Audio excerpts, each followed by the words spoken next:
Good morning, everybody. We're gonna give a couple more seconds to let all of the hundreds of folks who are joining us online log in, and then we're gonna get started. And thank you all for joining us today.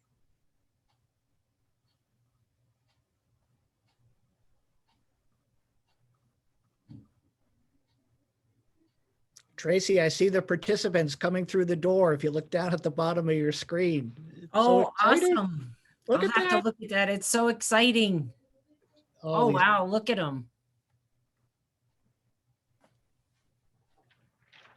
Just terrific.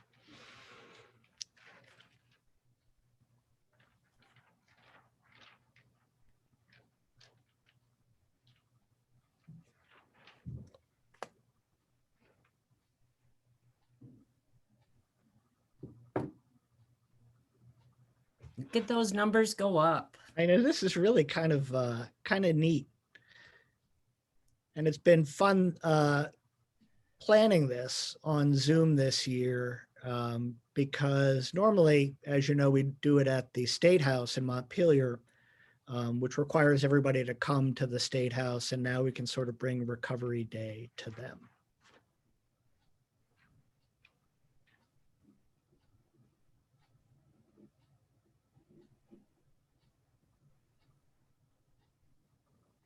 All right, well, why don't we jump in? You ready, Tracy? I'm ready. All right, good. Good morning, everybody. My name's Peter Espenshade. I'm a person in long-term recovery. And for me, that means many things. It means a great deal to me and my family, my relationship with my family. And one of the great joys of recovery is the community of recovery we have here in Vermont. And it means that I get to hang out with wonderful people like you and work on growing this recovery movement. I'm joined by my friend and colleague, Tracy, down in Rutland. Good morning, Tracy. Good morning, Peter. How are you doing today? I'm doing well. I'm very excited for this day, even though it can't be face-to-face, you know, I mean, it is face-to-face in a sense, but you know, this is just an exciting day. You know, it's a wonderful day to celebrate recovery and the accomplishments many people have and the work that the centers do and all our partner agencies. It's great. It's great. And we'll have to put in a plug for your Recovery Cafe.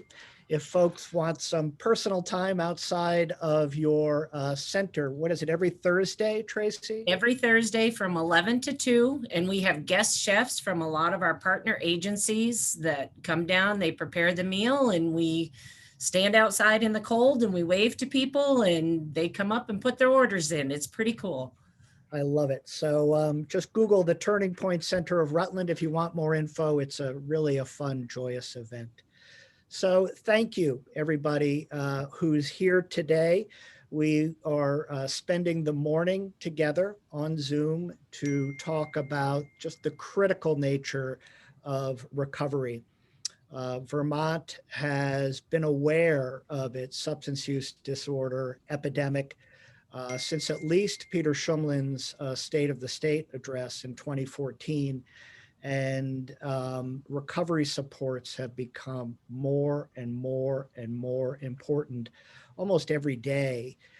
There is no better investment for our time, our concern, our volunteer hours, and our state and federal funds. People recover. We hear all the time about the concern around the substance use disorder, about the concern around the increase in overdoses and in mortality related to substance use disorder. But we've lost some beautiful people, and we know that people recover. And today you're going to hear about the hope. You're going to hear some firsthand stories, and you're going to meet some of the incredible and beautiful resources out there, such as Tracy's Center and all of the things we'll be talking about today. So there's hope, right, Tracy? There's always hope. As long as you're breathing, there's always hope. Yep, and we're so blessed to see every day the fact that people recover.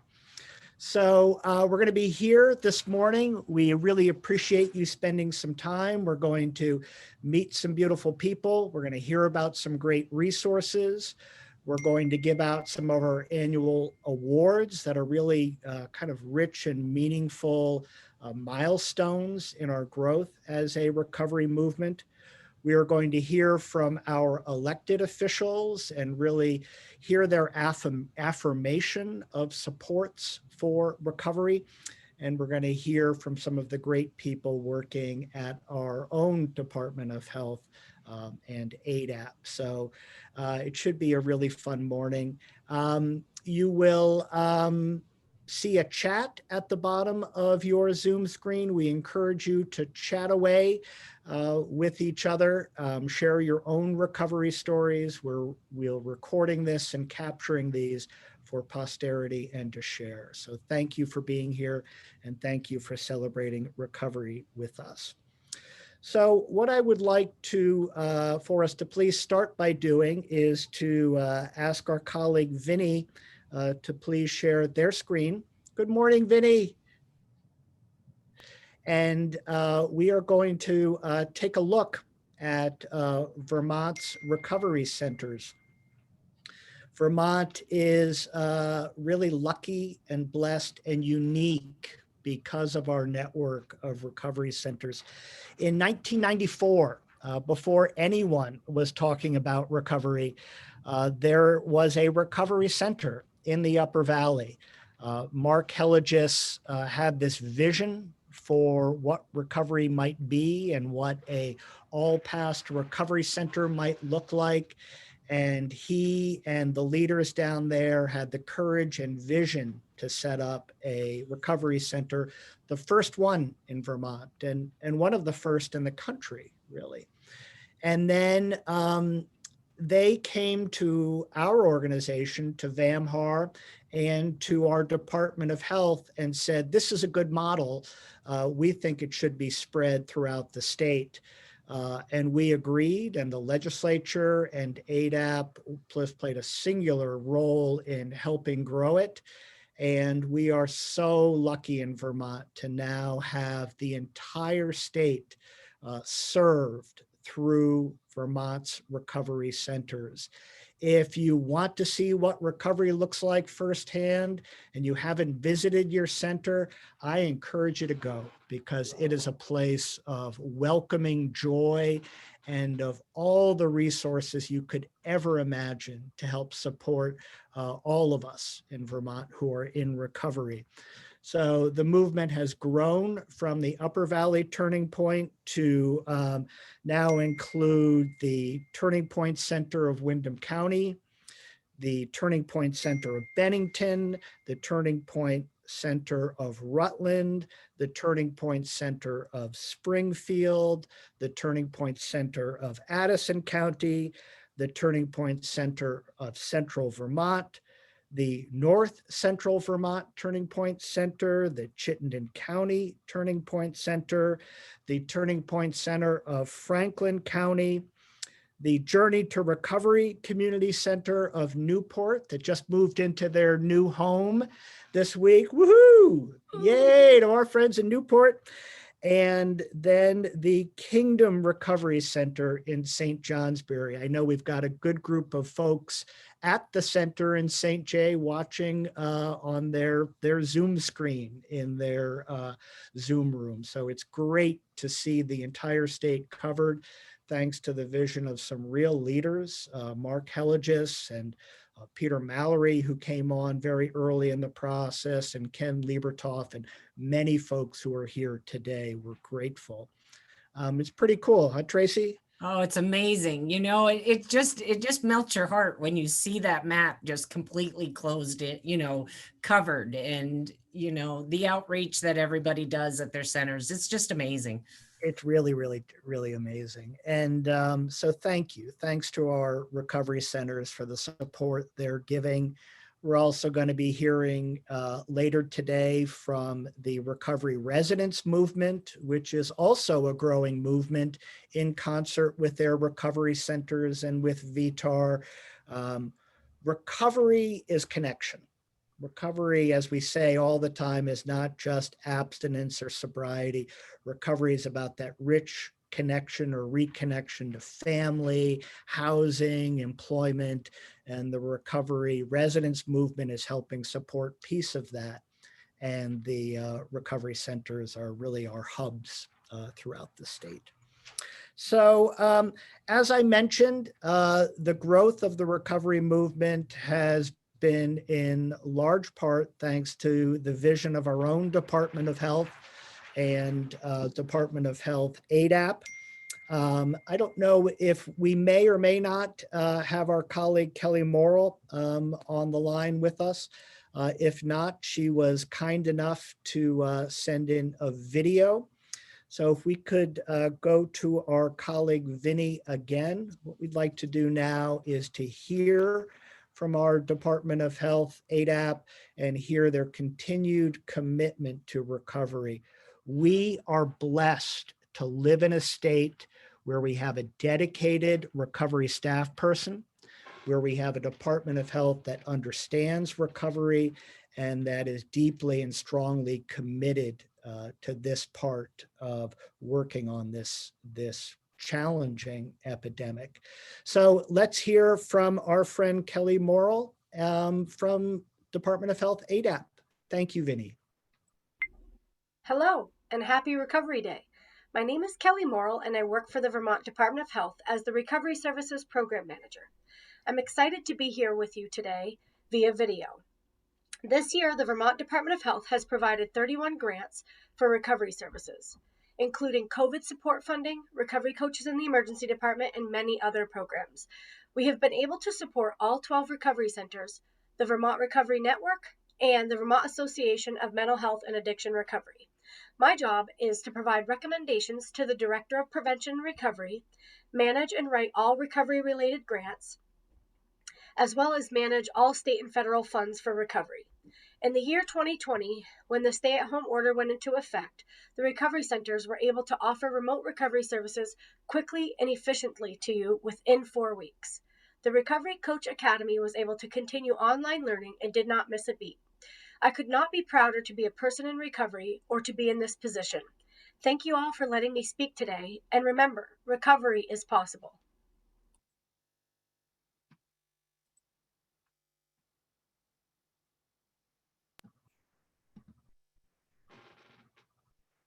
It was great. Thank you, Kelly, for sharing that. Kelly has been just a real game changer for all of us in the recovery community, and we are super lucky to have her.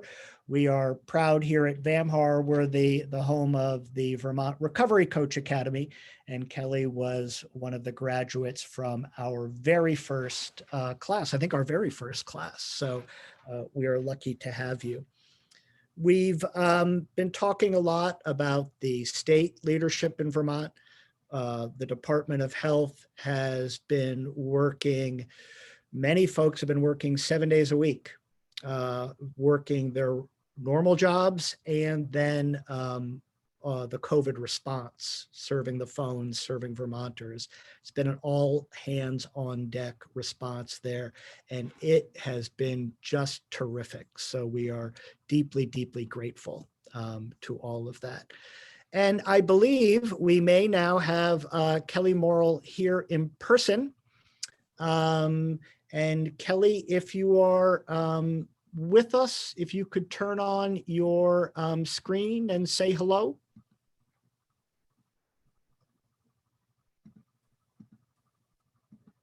Hi. Hello, Kelly. How are you? I'm good. How are you? Good. It's so good. Where are you on the beach? Yes, I'm on the beach. Great to see you. We just saw your video and we'd love to just hear a few words from you in person. And that's a very snappy hat you're wearing this morning. Yeah, this is my I Love Recovery hat. This is the swag that Recovery Vermont sent to me. I'm, again, like I said in my video, I caught the very end of it. I'm very happy to be here. I'm doing a lot of contact tracing lately and may have to pop in and out of Recovery Day if I get a call. But I love my job.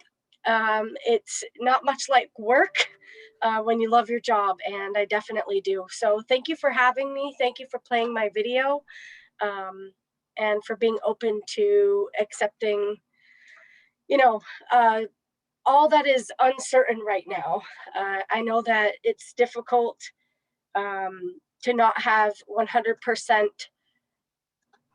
recovery support, but I'm doing the best that I can. The Vermont Department of Health is doing the best that it can. And we're very happy to provide all the grants and support that we provide to keep recovery support services operating.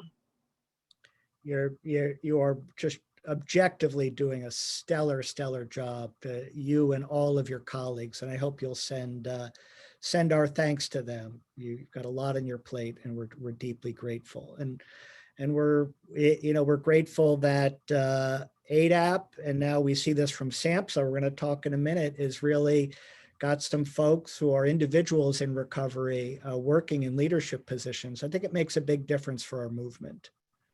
So thanks, Kelly. Good to see you. Great. I'd like to now turn it over to my colleague, somebody who's been a big influence on me, a big mentor for my own work and political work, and just an all-around good guy. Peter Mallory. Good morning, Peter Mallory. Good morning, Peter Espenshade and Tracy and everybody who's here.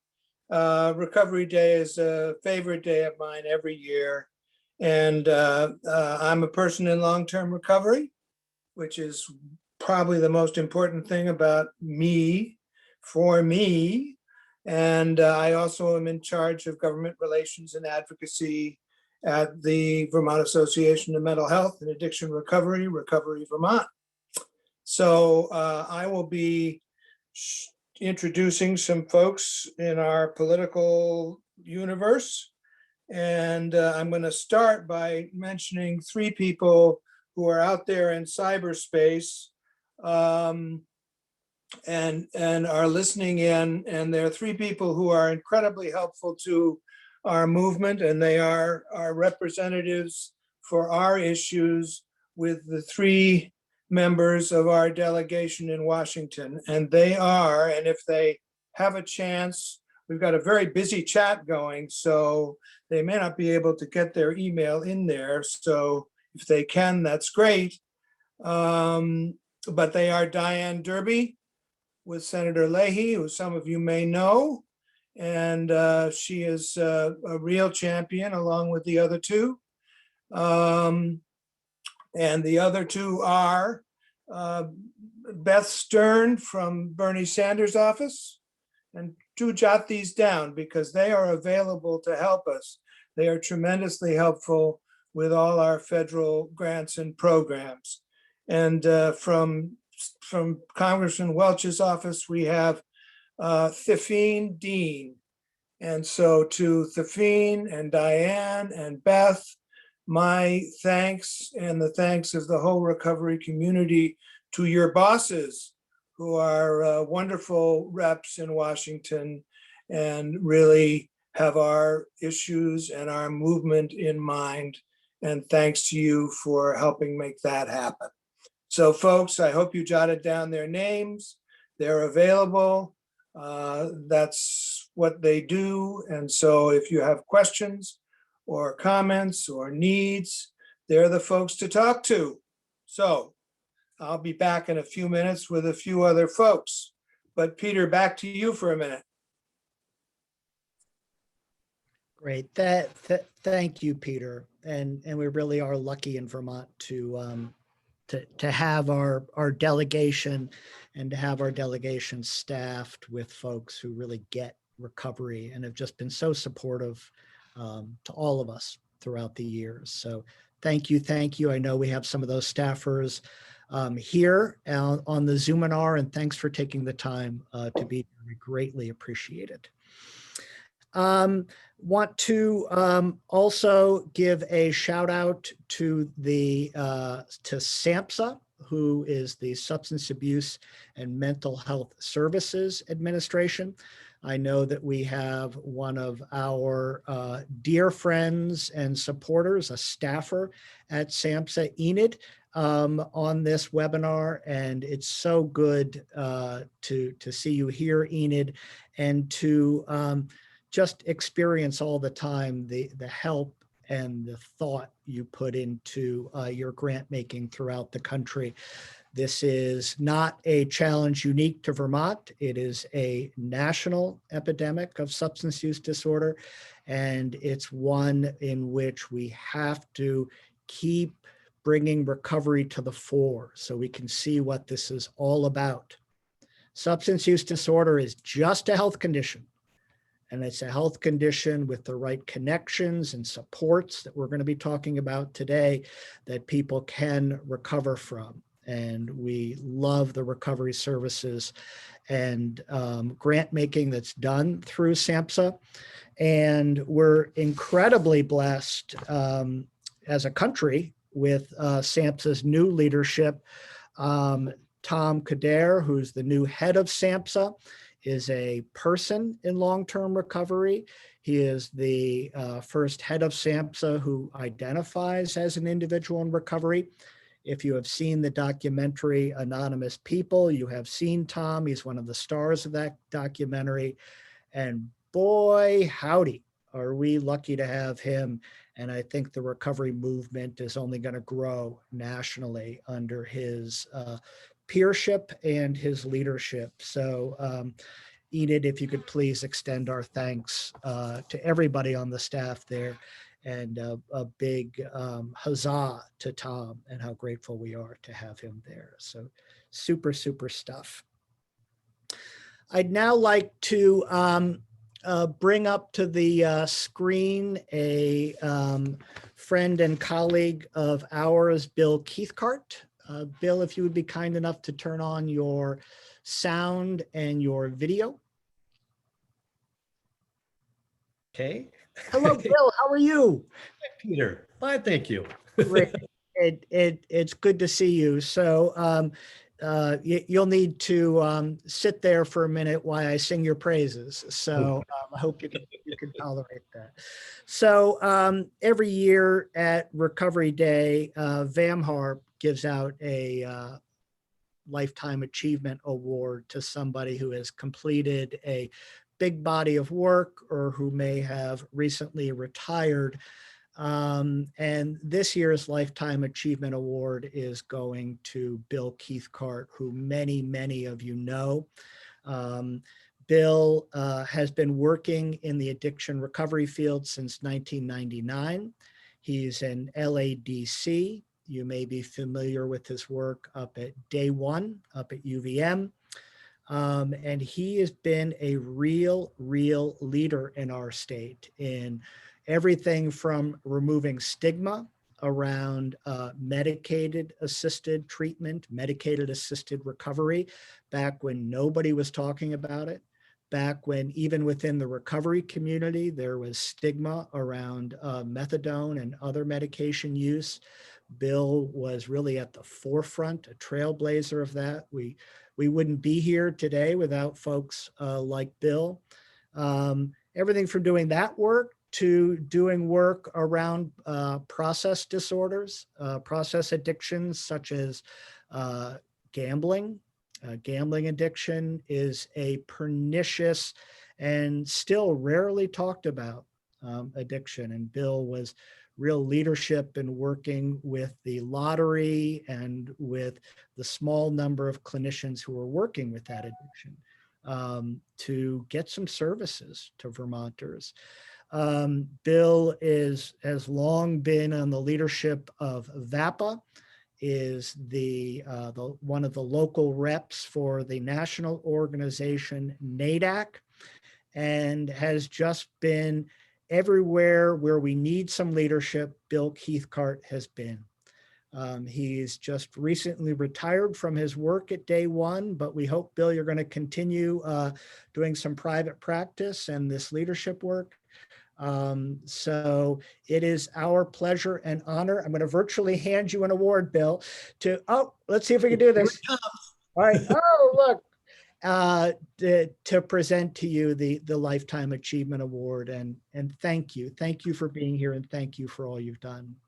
Well, thank you so much. It was quite a surprise, Peter, and to be recognized. And just have a couple of comments. Naturally, I'm very honored to be receiving the Lifetime Achievement Award by the Vermont Association for Mental Health and Addiction Recovery. To be recognized by Friends of Recovery Vermont for my work in the field of substance disorders and process addictions means a great deal to me. I had a framed inspirational poster in my office, which said, "Success is a journey and not a destination." I often refer to this quote, however, with a modification. Success in recovery is a process and not an event. Recovery is a healthy lifestyle change of thought and behavior. It's been my privilege to assist clients in their journey out of darkness from addiction to the light of recovery.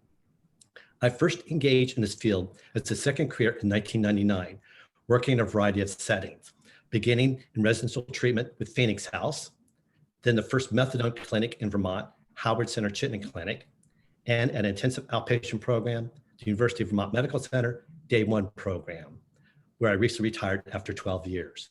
This scope of work experience has allowed me to provide clients with evidence-based best practice treatment approaches, as well as insights on their personal journey in recovery. In closing, my final comment is the word PACE. Positive attitude changes everything. Recovery is not only a possibility, but a gift. Enjoy the rest of Recovery Day. Today is your day. Thank you again for this meaningful award. Great. Thank you, Bill. And you are PACE incarnate, and we've been blessed to benefit from your work as a community and as many individuals who are on the webinar today. And we look forward to our continued work together. So thank you. Thank you. Thank you so much. Great. Take care. We'll definitely stay in touch. Okay. What a terrific guy. He's just, I see some of the congrats in the chat as well. So well deserved. I would like to now call up to the stage two gentlemen who are also real leaders in the recovery movement. We want to bring back to the stage our colleague Peter Mallory, and then Daniel Franklin. Daniel, if you would be kind enough, there you are. Hello, Daniel. And I would like to turn it over to you two to talk about Recovery Day. Recovery Day means many things. It's every day is Recovery Day for those of us in recovery, but today's a day where we really focus on bringing ourselves together, networking, connecting, and most importantly, talking about our work and the support we get through the legislature and what our legislative priorities are. So over to you two. Well, good morning again. And Daniel, it's great to have you here as always. Daniel, in case some of you don't know, though I think many of you know Daniel, he's the director of the North Central Vermont Recovery Center. And he is also the president of the Vermont Association of Recovery Center Directors. That makes you sound very important, Daniel. I think you are. And we're going to talk for just a minute before we move on to some state leaders about our legislative priorities. And we may say a word more about that toward the end of the program. But Daniel, I'm going to turn it over to you. My job is to take the things that the directors and other people in recovery care about and make the point in various places and important places. I hope we are successful and we do our best. And Daniel is very helpful, and all the recovery centers are very helpful in sending that message. Daniel, I want to turn it over to you for a minute. So go ahead. Thanks, Peter. So we'll probably return to this later, but I really just wanted to say that as I was thinking about this, I was thinking both about the challenges and the opportunities that are ahead of us. Just as so many of us in this room have risen like a phoenix from the ashes of our lives in the wake of addiction and all that came with it, I believe that the recovery community, all parts of it, have an unprecedented opportunity to emerge from the trials of this dark period stronger, more united, more resilient, and ready to embrace growth and change to meet the challenges of our time. But we can only truly do this if our elected officials and congressional representatives choose not only to speak and to hear and to know why we are worthy of their support, but to act by supporting us materially with the kind of investment befitting one of the most robust recovery communities in the country. The pandemic has brought immense struggles at all levels of our society, but it's been particularly harmful for people in or seeking recovery, and perhaps even more so for those who are not yet ready to pursue recovery. Relapses and overdoses are up dramatically. Alcohol sales have increased between 25 and 40% throughout Vermont. Many people have lost jobs and homes and much else. Inpatient treatment centers and detox facilities and hospitals have had severely diminished capacity for nearly a year, thus rendering hyperlocal resources like recovery centers the only option for care for people in need. The general assistance hotels are overrun with people in need of shelter, approximately 3/4 of whom have a substance use disorder or mental health challenge. And it might shock many of you to know the degree to which recovery centers are serving on the front lines in all of these places and more, even when we were not deemed essential services until December. We will be an essential part of the long recovery to come. I'll conclude by saying this: one-time funding, like what is available via the CARES Act, is sometimes portrayed as a bad thing, as unsustainable. But what it is seed money for growth, capacity, and innovation in a time of unprecedented need and demand. Our recovery services are in need of both the unprecedented investment possible through COVID-related funds, but also sustained funding from state and federal sources. We have a once-in-a-lifetime opportunity here and now to invest not just in recovery from the pandemic, but in our recovery-oriented system of care. Daniel, thank you. And I think it's very important what you've been talking about, and we've all been talking about, Ray, the pandemic. And as we come out of it, and I pray we will all come out of it in the near future, we're going to see many, many challenges that have been hidden by it.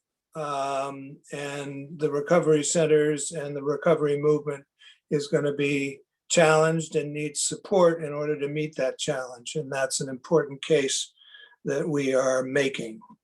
And also, I would like to point out that we're working hard on a recovery residence bill, which I will probably talk about more later, because we are now going to be joined by our state leaders. And the governor, unfortunately, couldn't be here, but he's done a proclamation, which we will talk about later as well. And he also has done a video for us. So if we can cue that up, that would be great.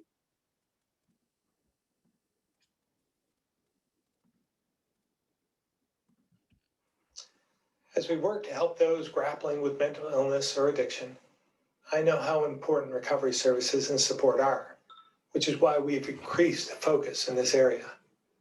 And it's also why today I'll sign a proclamation to mark February 17th as Recovery Day in Vermont. This is just one small way to help reduce the stigma associated with mental illness and substance use disorder, which we know affect millions of people and their families. And more importantly, highlighting this day also sends a message to those who are struggling. Recovery is possible. Over the past year, we faced a pandemic that's disrupted our way of life in every way imaginable. I know this has been difficult on everyone, but especially those in recovery. Vermonters have done their part by staying home, limiting contact with others, and wearing masks. These steps have literally saved lives, but I'm well aware these sacrifices have left many feeling isolated, depressed, or anxious, especially if those were challenges you already faced. Understanding this, I want to thank all our partners and providers who stepped up to help continue providing critical services during these difficult times, as well as the Vermont Association for Mental Health and Addiction Recovery, which is sponsoring this event today. This past year has been difficult, but the community has pulled together to do everything it can to support those affected by addiction and co-occurring disorders. And to those out there who need support, please know that help and services are still available, and there are many of us who care about you. If we learned one thing this past year, it's that we're all in this together, and we can get through it if we take care of one another, which is the Vermont way. Before I sign today's proclamation, I want to make one thing clear. If you're struggling, reach out for help, because recovery is possible, and we want to do all we can to help you get there. With that, I'll sign today's proclamation.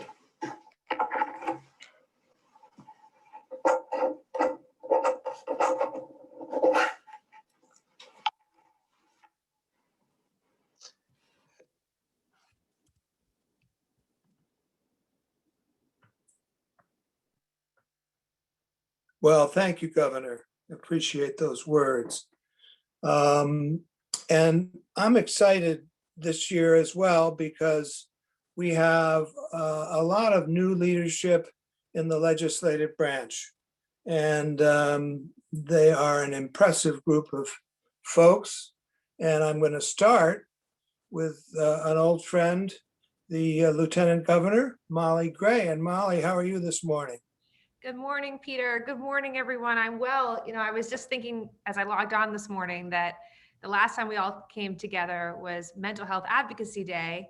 And it was the last time it was this sunny and this beautiful out. And I feel like there's a lot of light despite the darkness of COVID-19. So I just want to thank you again for the opportunity to say a few words. And I'm looking here and I think there are 164 participants on this call, which I still find to be quite incredible given this pandemic, that we can all come together around incredibly important issues. So thank you for the chance just to say a few words. And I want to pick up on what the governor said about this incredibly challenging time. And I think all of you here today know that COVID-19 has exposed so much. And while in many ways, I think we've all recognized that we can either fight the change or be the change. We're in many ways working towards changing everything from how we provide access to telehealth and recovery and support services. All of you have been on the forefront of innovation and creativity, making sure that through your peer support networks that Vermonters still have access to the incredibly important and needed services. I also want to just recall that because of your work, Vermont continues to be a national model. And I think now, as we think about recovering stronger from COVID-19, and it was President Biden who I believe in an interview just last week said that mental health really is a national emergency, and that this pandemic has driven, as we all know, isolation. Alcohol sales are up, co-occurring disorders, substance use disorder, death by suicide, unfortunately, is up. And we're seeing the results of this pandemic every day. You all are seeing it every day. So I want to acknowledge that. I want to acknowledge your incredible work and say that my door is open. I'm new to this office. I'm so honored to serve as Vermont's 82nd Lieutenant Governor. I come from our state, from our communities, and have lived and worked across the state. And I want to be here, be there, be available to all of you as you do this work, to be as supportive in any way that I can. And just from the bottom of my heart, thank you for what you do, because I think addiction and recovery, I know addiction and recovery impacts all of our lives in one way or another. So thank you for your work. Thank you for your creativity. Thank you for your innovation. And I'll end with this. As I said, we can either fight the change or be the change. And I know this is a moment where we need to invest, and the smallest investment goes a long way in this area. So we need to invest now more than ever in addiction, recovery, and support services, in busting the stigma and demystifying the incredible work that you're all doing. So thank you. I look forward to meeting you all soon. And again, thank you, Peter, for having me today. Thank you, Lieutenant Governor. It's a pleasure to see you, and thanks for taking the time to be with us. Next, I think we have our Speaker of the House, the new Speaker of the House, Jill Krowinski. Good morning, speaker. How are you? Good morning. It's so great to be here. Thank you, Peter. Well, I thank you for taking the time to be with us. And I will turn it over to you, and I'll be back at the end of your words. Okay? That sounds great. Good morning, everyone. Like I said, it's great to be here with all of you. So the recovery system of care features peer-based support services, in particular provided by trained recovery coaches and delivered primarily through the statewide network of recovery centers, which are a national model. These centers provide a wide range of peer-based services, serving the recovery community as a whole. The challenges of COVID-19 have been tremendous, as they have been for all partners in the broader healthcare community. But the real wave of need is yet to come as we emerge from this pandemic. Sales of alcohol and overdoses have increased dramatically, and it is likely that many in recovery, particularly early in recovery, have found that the stress of isolation has threatened their sobriety. I have heard, though, the stories of how COVID-19 has led to creative and innovative approaches to recovery in the recovery centers across the state, including the training of new coaches using Zoom, telehealth, and gradually hosting some limited in-person gatherings. This past year has been a challenging year for those in recovery and those that provide recovery services, but the community has pulled together to do everything it can to support peers and others impacted by the challenges of addiction and co-occurring disorders. Recovery workers are dedicated and hopeful and doing everything in their power to make this system a stigma-busting and sustainable success story.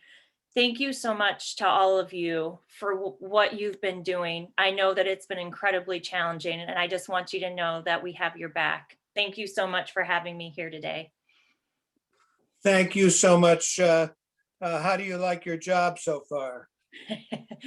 I have to say, we are all just pulling together and doing everything we can to make sure we can put a recovery plan in place that leaves no one behind. And so we're doing our best.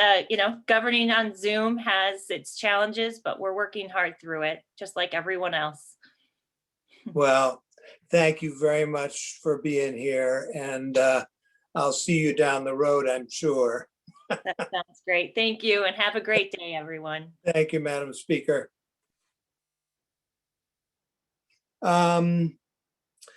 Let's see. I think our next person is going to be our Attorney General, who is lurking out there in cyberspace, I think. Morning, Peter. TJ Donovan, how are you, TJ? Good morning. I'm doing great. How are you? Good to see you. TJ is a great champion of recovery, and I thank you for that. You're always with us every year, and you always have some encouraging words to share. So I will leave you to that and see you in a minute or two. Thank you, Peter. Great to be with all my friends in the recovery community. This is one of my favorite events every year to participate in and have the opportunity to say a few words. First, let me give a shout out to all those who are in recovery. Let me give a shout out to all those who are thinking about recovery. And let me give a shout out to all those who are helping those in recovery. And let me especially give a shout out and a thanks to all the family members of those who struggle with addiction, who struggle with mental illness, who fight every day for their loved ones, for that road to recovery, for that dignity, for that life that we all know that we are entitled to and deserved. Addiction is a terrible disease. It is a terrible disease. And it has destroyed so many in this community, so many in this country. But because of the good work of the folks that are with us today, and so many in Montpelier, I do think that we're at a crossroads here in our country where we truly invest in recovery, that we truly invest in treatment, that we truly invest in prevention. And here's the thing, as my role as Attorney General, we are suing many of the corporations and companies and individuals involved in who started the opiate epidemic. One of the cases we just settled, Vermont was one of the lead states, was against McKinsey. McKinsey, if you aren't familiar, are really a group of consultants. And they have this reputation of being the best and the brightest, the smartest guys in the room. But what they did was so egregious and so sinister, in my opinion. They advised OxyContin, Purdue Pharma, the manufacturer of OxyContin, how to turbocharge their sales. They targeted specific prescribers. They targeted, quote, opiate naive patients. And they turbocharged the sales of this highly addictive drug. And we know the history of what happened in this state. I see my good friend Bess O'Brien on with us. Of course, her incredibly powerful film, The Hungry Heart, which chronicled not only the prescription drug epidemic in our state that quickly morphed into a heroin epidemic, but you think about the folks in this state who went and got a tooth pulled, had an injury, and were prescribed this incredibly addictive drug. And then to understand years later that it was these forces greater than all of us putting into motion this sales and marketing campaign that was deceptive, that was unconscionable, that was unfair, that pushed this drug out into the market, and so many lives ruined because of it. It's an acknowledgement that addiction is not a personal or moral failing, that it is a disease, and it was put in motion by some of the most powerful forces in this country, and they should be held accountable, and they should pay. And when they do pay, like we just had McKinsey pay, and that money comes into our state, we fought very hard to make sure that that money goes to, quote, to what's called abatement, to address the issue. Let's make sure that money goes into recovery centers. Let's make sure that money goes back to the community. Let's make sure that when we debate where the budget goes and understanding that a budget is a statement of our values,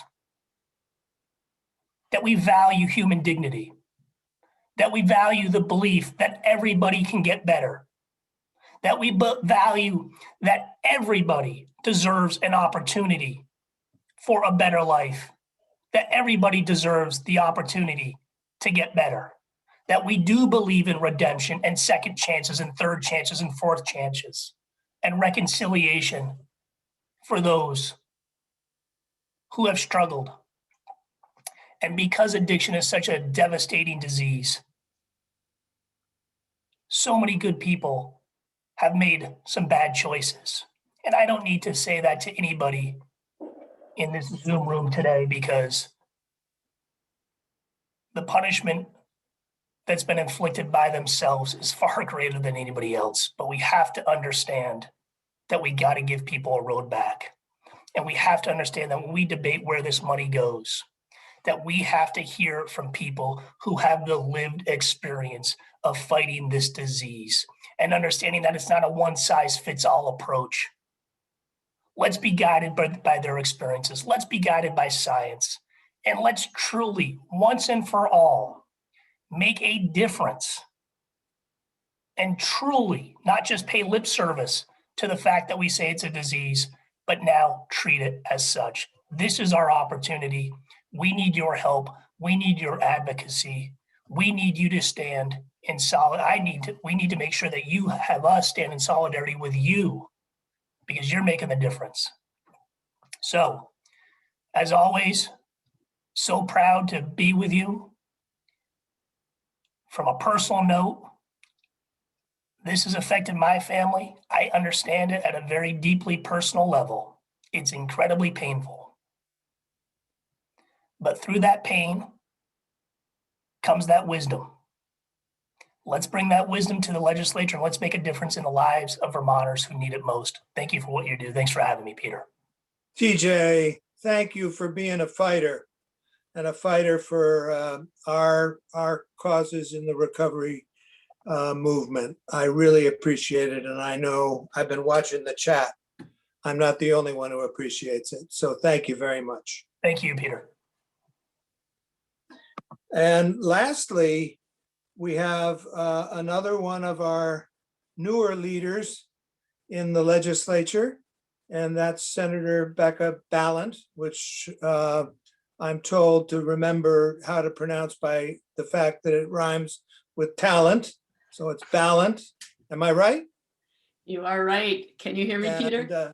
And it's a good way to remember it. She is the new president pro tem of the Senate and has graciously found the time today, because things are busy in the Senate, to join us. So I will turn it over to you. Thank you so much. Good morning. As Peter said, I'm Senator Becca Balint. I represent Windham County and I live in Brattleboro with my family.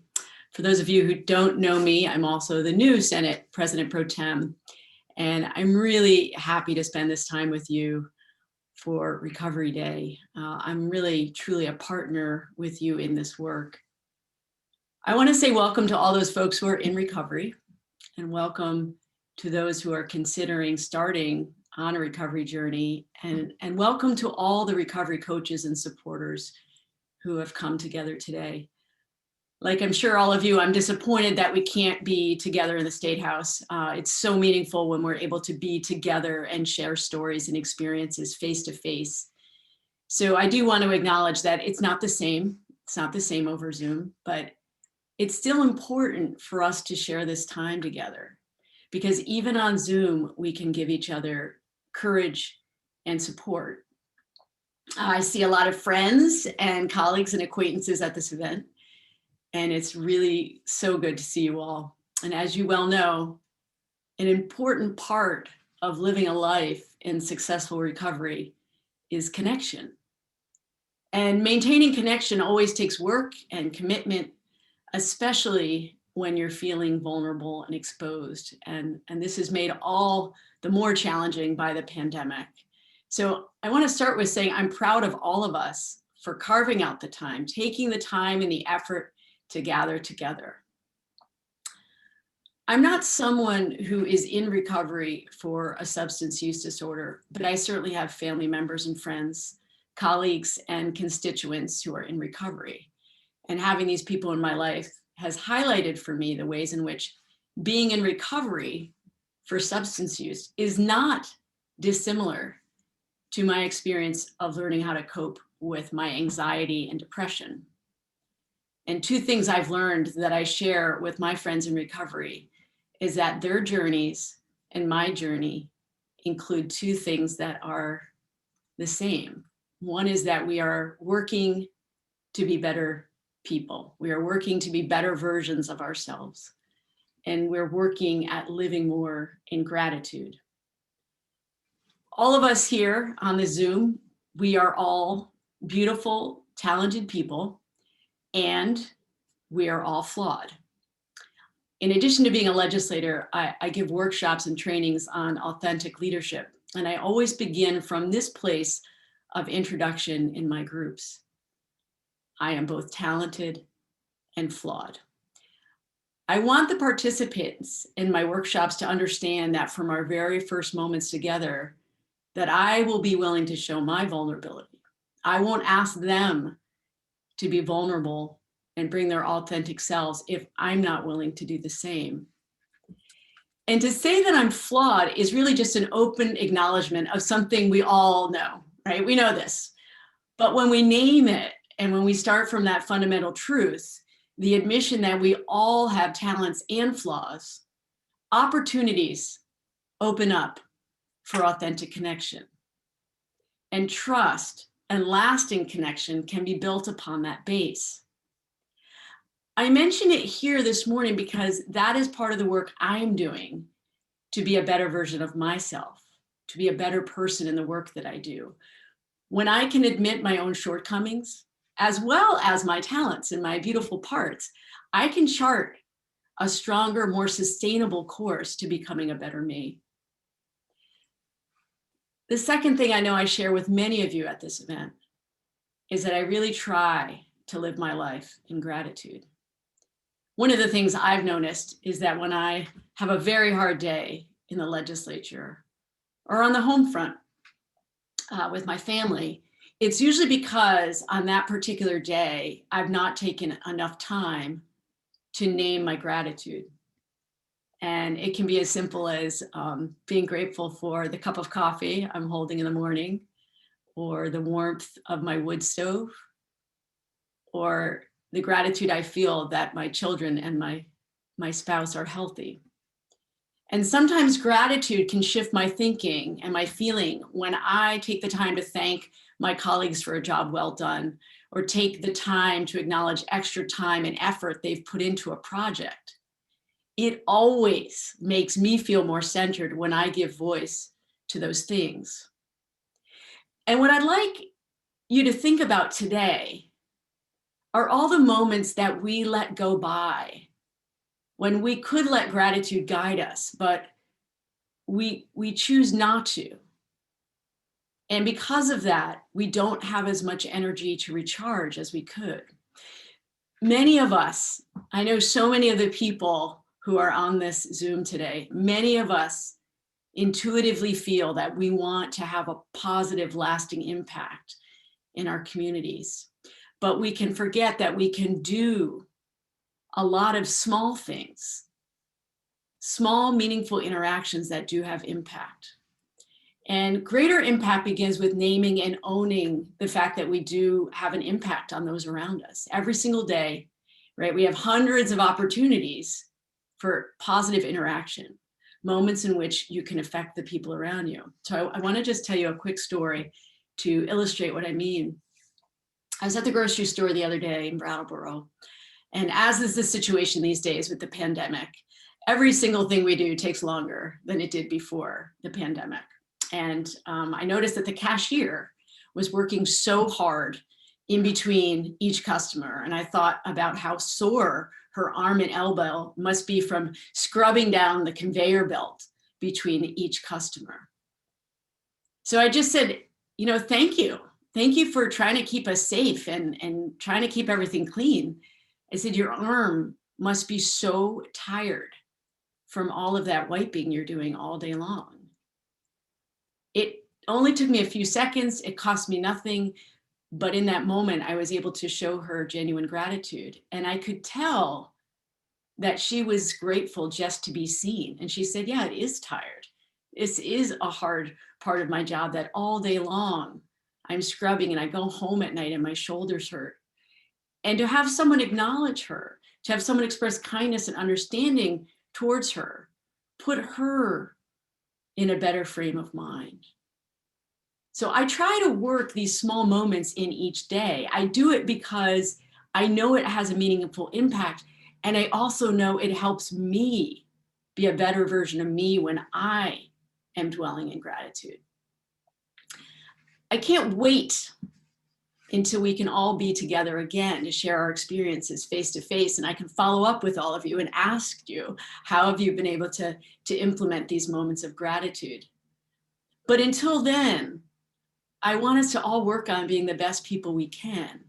And I want us to promise each other that we'll continue to show gratitude for goodness, great and small, through tiny gestures that help each other along on our journeys, whether it's a journey of recovery, whether for me it's a journey on learning the best way to cope with my depression and anxiety. And the last thing I want to leave you with today is that we must also show ourselves kindness. I know that although I am in a very rough line of work, and I sometimes get nasty emails and calls and social media posts by people who don't know me, I know that at the end of the day, I'm actually my harshest critic. And I bet that's true for many of you. So please, today, as you go through Recovery Day, remember to show yourself gentleness and kindness and understanding. And I want to share with you what I said to myself this morning. This is a new practice for me. I've got a few rough edges, and I can be a little bit skeptical about mindfulness, but I know it's good for me. So this morning, while I held my coffee, it was a few days into this mindfulness practice, I said to myself, I am strong, I am brave, I'm calm, and I'm loved. So please give yourself a similar gift today, and let's continue to give ourselves and each other courage on our journeys. Thank you. Senator, thank you for those very thoughtful words. And I particularly appreciate the bridge you build between mental health and SUD, so substance use disorders. So many folks who struggle with mental health issues have, co-occurring disorders are a big part of what we see. So I thank you for that in particular, but for your words in general. Thanks for making the time to be with us today. It's my pleasure. Thank you so much for the invitation, Peter. I really appreciate it. Okay. Have a wonderful day, everybody. Be gentle with yourselves. Bye-bye. Thank you, Senator. So, Peter Mallard, how great was that? That was pretty great. We're lucky in Vermont. We have some remarkable leaders, and they seem to get it about our recovery movement, and we're blessed. We're blessed. Yeah. And they stay involved and engaged and want to know more. So that's our job, is to keep them engaged. So anyway, we're very lucky. We are lucky. It's not just a bunch of cant or BS, if you'll excuse the expression. People are really speaking from what they see in their communities, and they feel it and act on it. So really nice stuff. We have a very special video reading, and then we are going to go to our friend John Killacky. John, I saw you have logged on. I hope you can stay with us for another couple of minutes before we get to you. We've got this really beautiful reading. Every year, the governor puts out a proclamation declaring today as Recovery Day, which is for all 630,000 Vermonters, from those who might not know what recovery is to those of us with lived experience and who are living recovery every day of our lives. This year, we thought it might be fun to have some of our leaders in recovery down at the Springfield Turning Point Center do their own version of the reading. These are Governor Scott's words read by folks in recovery down at the Springfield Turning Point Center. It's really a beautiful rendition of this. So over to our friends in Springfield, so we can hit play whenever we're ready. Thank you.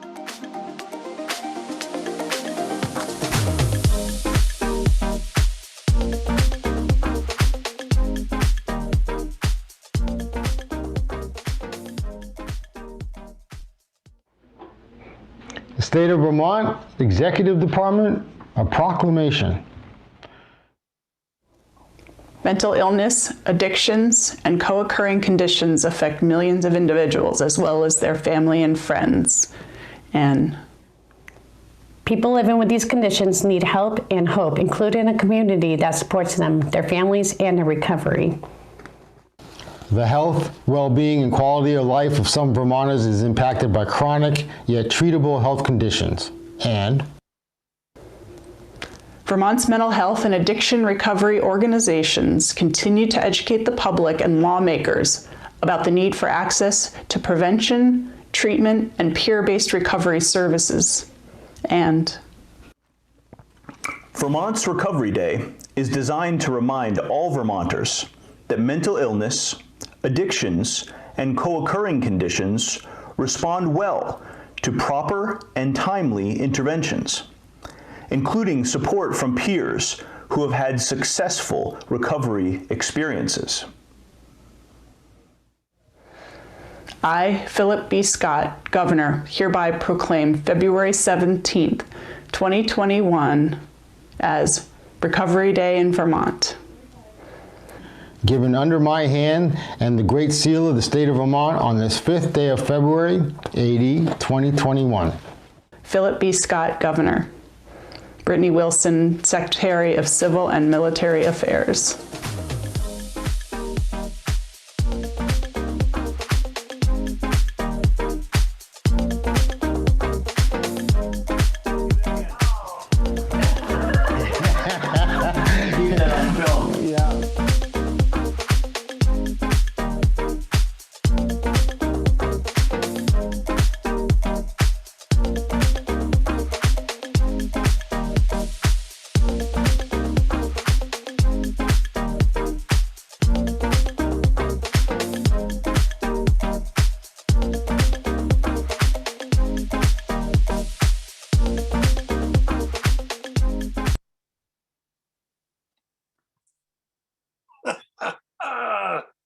That was the best reading of a proclamation I've ever seen, Peter.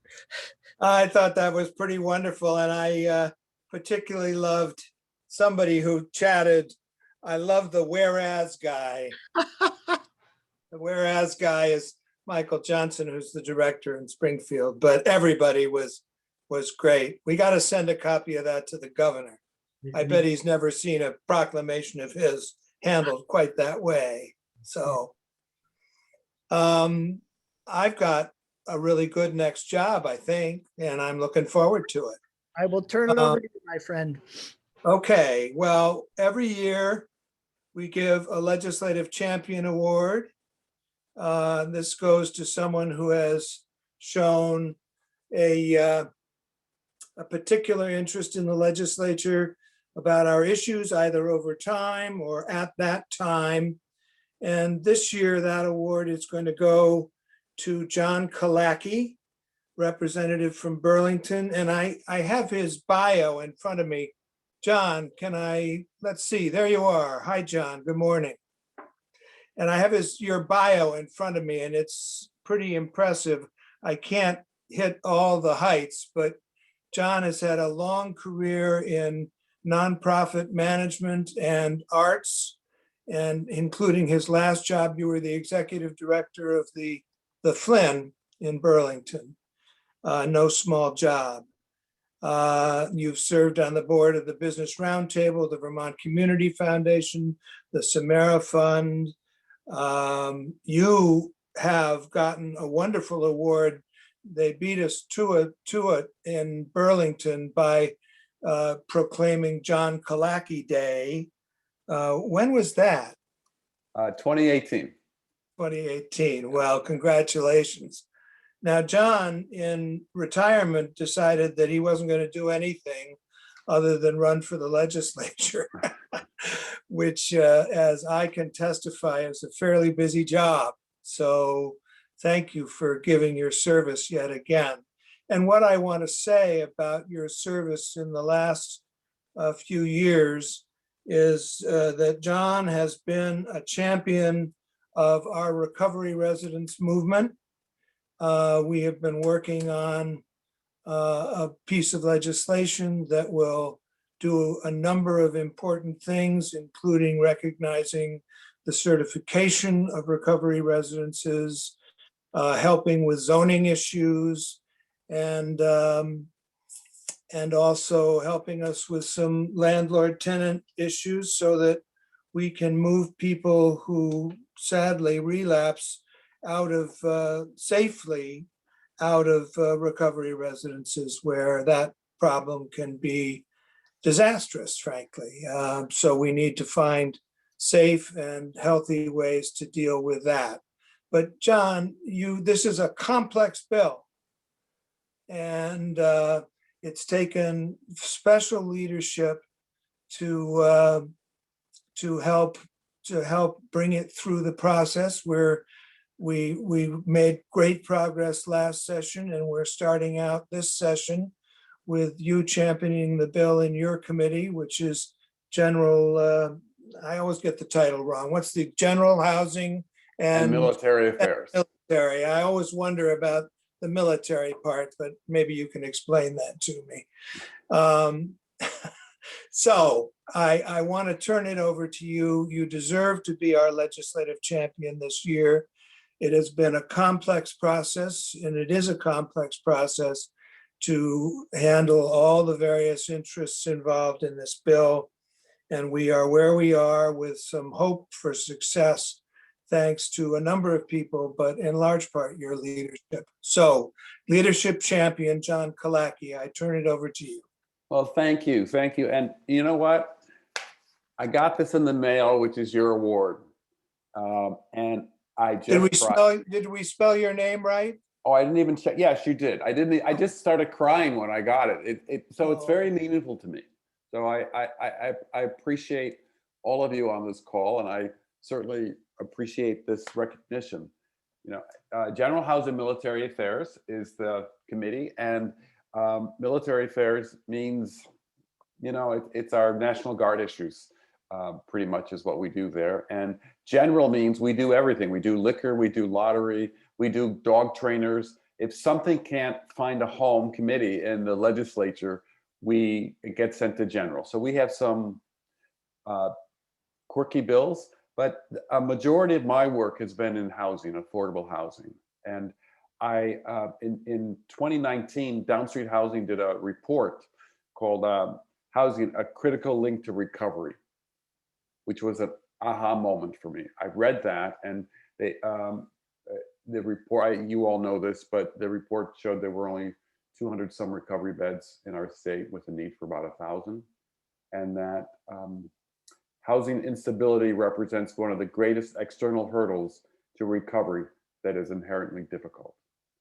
So with that report, I started working with other legislators and with some of you on this meeting today to do more to try to stand up this network, to try to expand recovery beds in our state, because primarily they're located down in Brattleboro and in Chittenden County, and we have a need throughout our state. So it's been an incredible journey for me to meet with people with lived experience. I went to one of the recovery homes in South Burlington and talked to some of the women, and it was just magnificent with their generosity. I went up to Johnson and met with the family that's building Jenna's Promise, and they talked about their daughter's 10-year journey with addiction, and you know, and now that she's passed away, that they're building this whole new center. But what they were saying was that they needed this network for best practices. They needed for community, because they felt like their daughter had fallen between the cracks, and they wanted to make sure that those cracks were safer for people. And so all along the way, I've been learning with people, and the bill today is going to be introduced in our committee. So I'm honored that it's happening the same day as you're all meeting and this award. I appreciate that. It'll have a long journey. So I will make sure Peter, you know, is in contact with people to let you know where it is. It's H211 if you want to see it in the legislature. And what's essential to me is for all of you on this call to contact me in my legislature.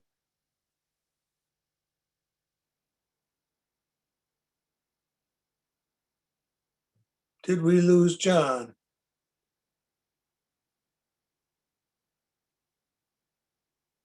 Well, John seemed, there he is. You froze for a minute, John. Okay. H211 is the bill, and you're the experts. I want to make sure that I learned from you. So email me any of your comments or suggestions to my legislative email, and I'm open to learning with everybody. So thank you very much for this, and I'm just proud and really honored and moved to be recognized. So John, it's richly deserved, and it's been a pleasure for me, and there are a number of other people on this call, including Dave Regal, who's going to speak a little bit later about this, and others. And it's been a pleasure to work with you on this. I know something about how the process works and how much of a challenge it is. So I can't thank you enough. And everybody here does the same. So thank you, John. All right. Thank you all very much. Appreciate it.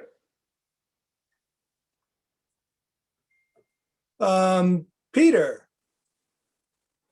Yes. That was really a pleasure for me to help John celebrate that. And he's a good man, and he's doing good work. So, and I will go away now and turn this back over to you. Great. Thanks. Thank you, Peter Mallory, and what a terrific guy John Killacky is, and for all he's done and everything from the arts, did phenomenal things at the Flynn, to his work in philanthropy, and now in the legislature. And he really does get our issues. We need to keep our recovery residences safe, and we need to support those who may have relapsed or being challenged with their health condition, and we've got good supports for them as well. We're all working together to make this work in Vermont. Next, we have an annual feature of our Recovery Day that I really love. It's near and dear to my heart. It's the Writers for Recovery. It is one of the most interesting and literally creative approaches to our work. We talk about the fact that the opposite of addiction is connection. And that can be connecting to something like your own story through some of the great writing workshops that our next two guests lead along with their team. I strongly encourage you to go to writersforrecovery.org and see all the amazing things they're doing. And we're blessed to again this year have some of the writers who will be joining us and reading some of their own work. So I'd like to turn it over to our friend, Gary Miller, who will kick things off. And Gary, great to see you, and great to see you and Bess. So over to you. All right. I'm here with my friend Bess O'Brien today. Hi, everybody. I just want to say up front that Peter told us that we would start about 10:20. And if you look at the clock, it's 10:20. So I'm sure Representative Killacky and others will appreciate the military precision of Recovery Vermont. Anyway, Bess has something to say about our program in general, and then I'll talk a little bit about things in a little more specific way. So Bess, you want to go ahead?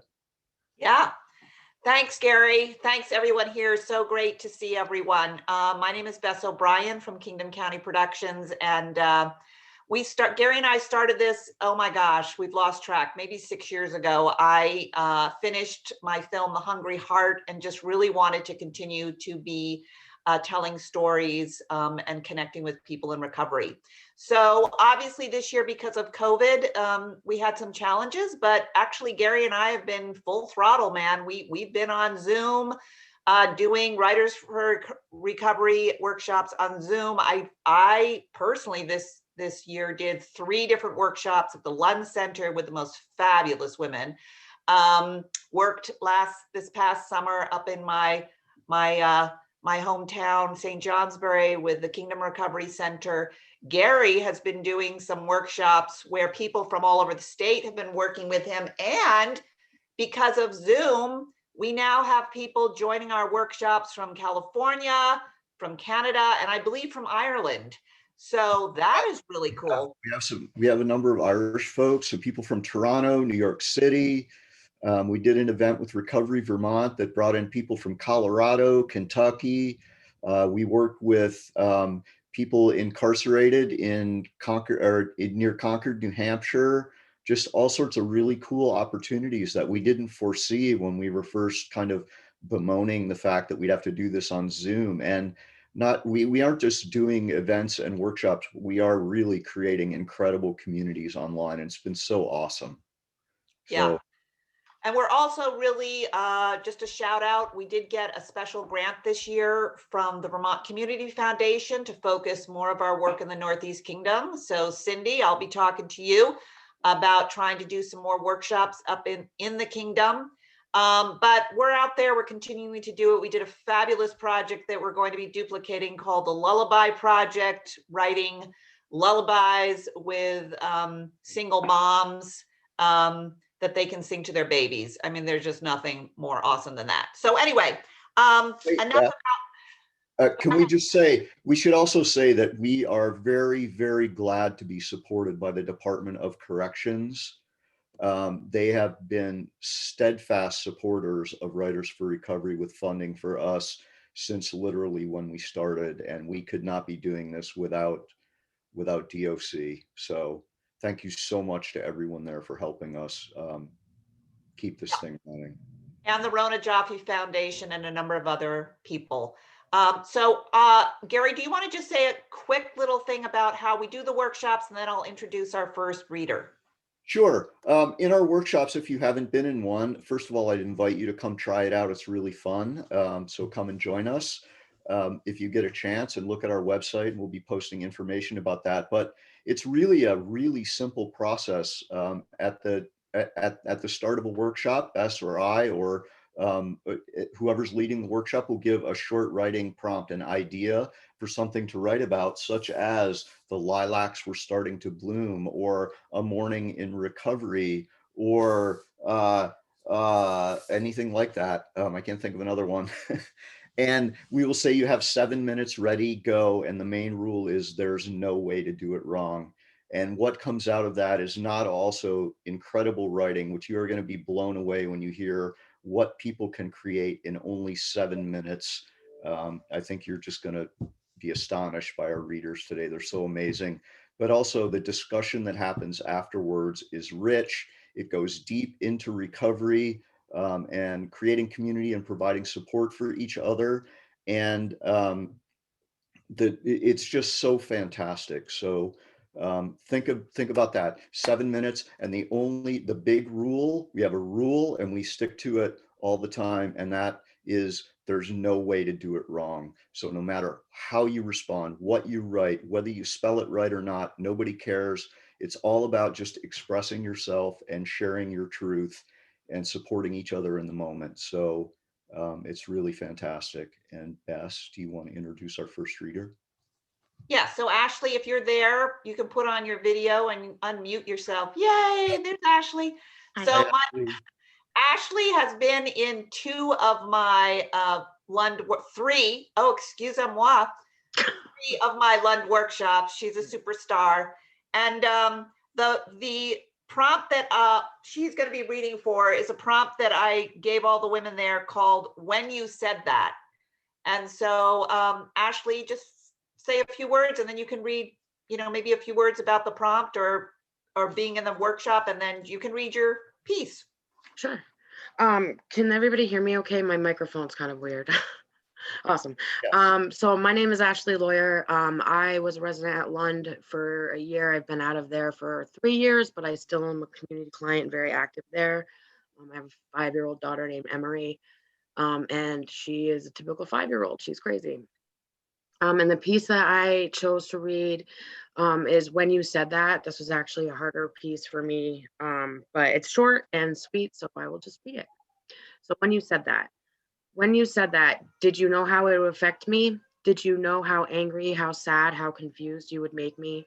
When you said that, did you know you would validate so many things? Did you know so many negative thoughts and feelings would truly lock into place? When you said that, did you know that it suddenly made sense that I was an outcast, genuinely the black sheep? Did you know that it would make me question everything about my life and question how much of it was a lie? When you said that, did you think at all about me? I was only 17. Did you think at all about the emotional repercussions? When you said that, I shattered into a million pieces. Did it make you feel better? I was never the same after that moment. Did you know you tore out a piece of me when you said that? Did you know I would use drugs and alcohol to cope with the emotions I was feeling? Did you know that I would be swallowed into a world I never wanted to be in and almost didn't make it out of alive? Did you know it would destroy so much of my life? When you said that, you changed my life, shattered my being, and I have yet to return fully. Did you think it all of me when you said that? That's it. Thank you. Thank you, Ashley. I know you have to run. So one of the things that is important about these is just to let people tell their stories. And as we've heard, mental health and recovery, substance abuse disorders are very connected. And so a lot of the work has to do with thinking back at times that have been hard, maybe a moment that triggered something, or reflecting on difficult times that you've gone through and have come out the other end. So anyway, thanks so much, Ashley. I'm giving it over to you, Gare. Go for it.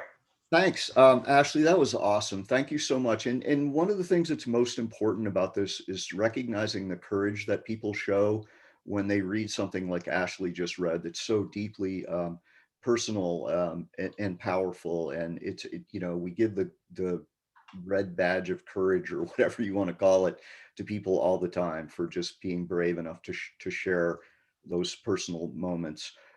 Also, saying that there's no way to do it wrong produces this great these great moments where people write, about recovery and also about all sorts of other things. And so you're going to see in the next 3 readers some recovery stuff and some really amazing, just wonderful other writing too. The first writer that I'd like to introduce is going to read 2 pieces, and his name is Johnny W. So Johnny, are you there and are you ready?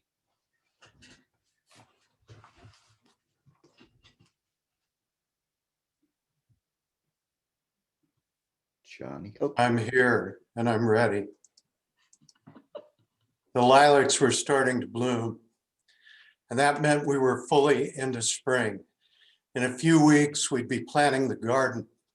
The apple blossoms would come out any day, and the orchard behind the house would become a sea of white. In no time, white petals would fly, and soon corn would be high and green. Soon leaves would begin to change, and apples, did I ever see them green, would be red and yellow ripe and falling from the trees. The leaves red and orange and yellow, flying on the breeze. I would feel that first breath of winter, shortened days, the smell of chill on the night air, bitter cold and snow blowing against my face and neck. All the branches, except a scattering of golden-leaved oaks, turned to sticks, gray sticks cold against the gray-white sky. Now I see the first blooms of lilacs, soft purple in a vase on the altar, with deep purple tulips behind the names of the dead. And here's a second one. Walking around Rutland through falling snow, I see folks smoking in front of the recovery center, the strange beauty of snow falling through big puffs of smoke. Behind what used to be the Dream Center of Virginia, my friend who works in the opioid epidemic, whose son died in the opioid epidemic, scattering salt from a small Morton table salt container onto the thick ice. Through the heavy snow, I see broken windows, bare boards where all the paint is worn away, no trespassing signs, some handwritten with dire warnings, a laundromat, another laundromat, another laundromat, that one closed for good. Houses here and there freshly mended, freshly painted, a mom pulling her child on a sled, both giggling through heavy snowfall. Across from the old abandoned Methodist church, there is a house where last spring I had several chats with a friendly guy who told me, while quickly downing his morning tall boy, about the drug dealers upstairs, the semi-trucks full of merchandise. Now the whole place is boarded up. Across the street, a large plate glass window completely filled with a colorful tapestry of a seated Buddha. I hadn't even seen it until my friend pointed it out. Even then, I looked right at it for a while before I finally spotted it. Now, it is enormous, surreal, bright in this neighborhood of white and colorless houses, all of it filtered through the horde of lovely snowflakes descending softly from the sky. Thank you, Johnny. Oop.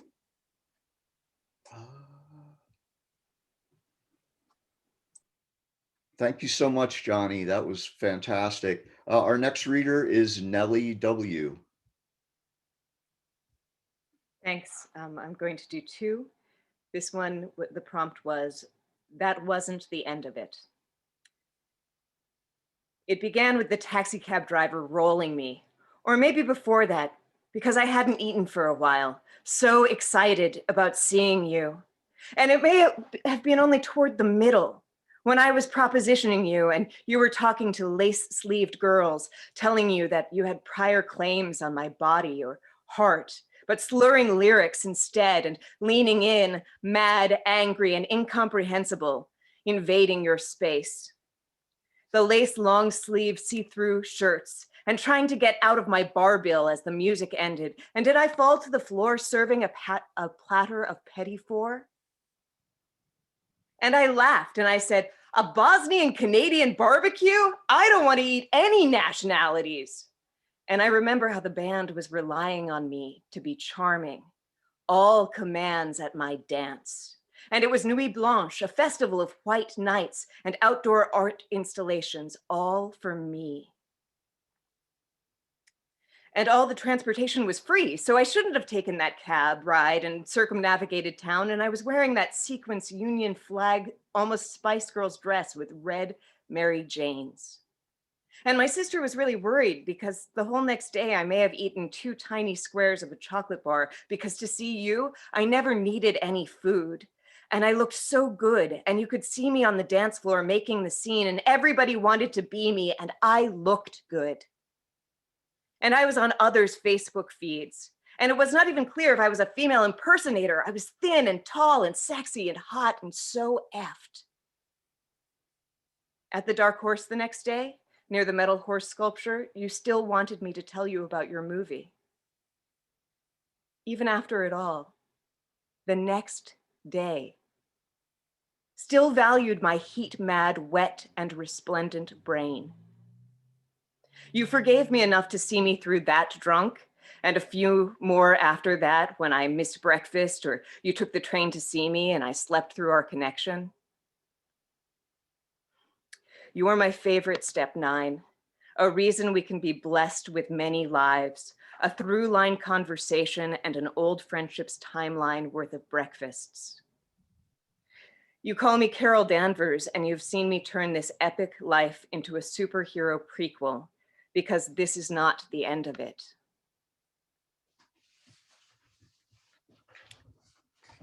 I can't believe it. We're thinking about the moment, an atmospheric tenderness, late summer's embrace, home after the first birth. My Colombian friend tells me that girl babies steal your beauty. The gender was revealed in the OR, but on that adage alone, it was clear. The new parents were so grumpy, acne and long-term not sleeping on both of them.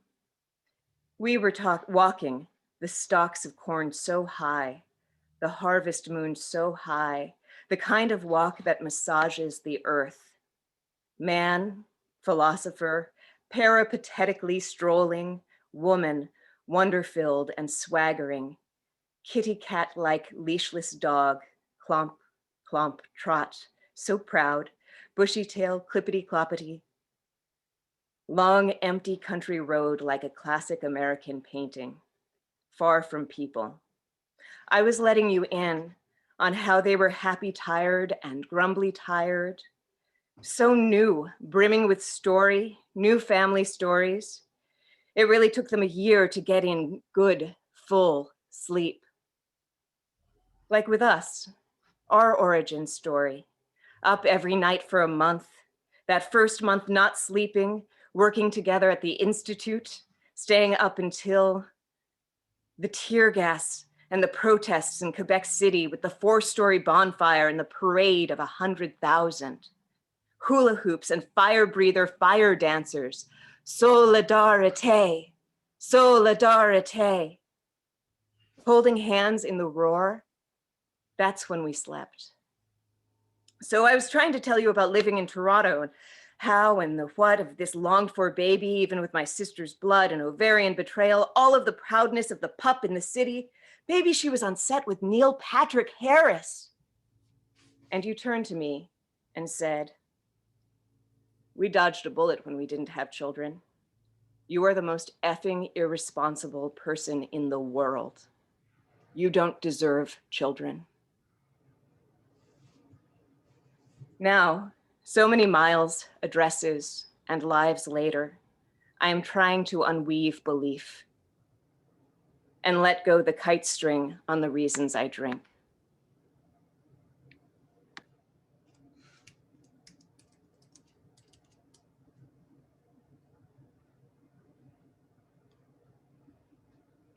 Nellie, thank you so much. That was as usual fantastic. Yeah, I can see the comments window going wild for these first two readers, and deservedly so. And in 7 minutes, these pieces were written in 7 minutes. And now our final reader of the day, his name is Peter Freed. He's going to share some work with you now. Hi, Peter. Go for it. Hello. Thank you. Thanks, Gary. Okay, this first one is called I'm Looking Into It. I'm looking into it, the looking glass, through it, screw it, stale gravestones, endings, braided hair, braids, the world spinning on its axis, the choir singing Hosanna in excelsis. Come here, dear, steer my car near your curb your dog, put the collar on my neck, call me reverend, what the heck? Put me in a tailspin, render me useless, take me to the slag heap with your other kids, the ones that poke fun at you. And one day might poke a hole in the smoke stack. Bring me my tobacco, my drum, my shag, my papers, my skins. Feel me where the light comes in. Liberate me from self-consciousness, from my portable prison made of light. Kill me in a disjointed way right now, right here on St. Patrick's Day. The Pogues, the Boomtown Rats, and Sinead O'Connor. Tell her it's not because of her that I have a boner. On Talbot Road, on Westbourne Grove, gimme, gimme, gimme more vibration, Jimmy. Joe Strummer, what a bummer. Daisy Coburn, I did a runner. Come on, take me on the anxiety omnibus. A quick trip to Battersea shouldn't kill us. Bubble and squeak, eel and pie. No need to wait, we're gonna die.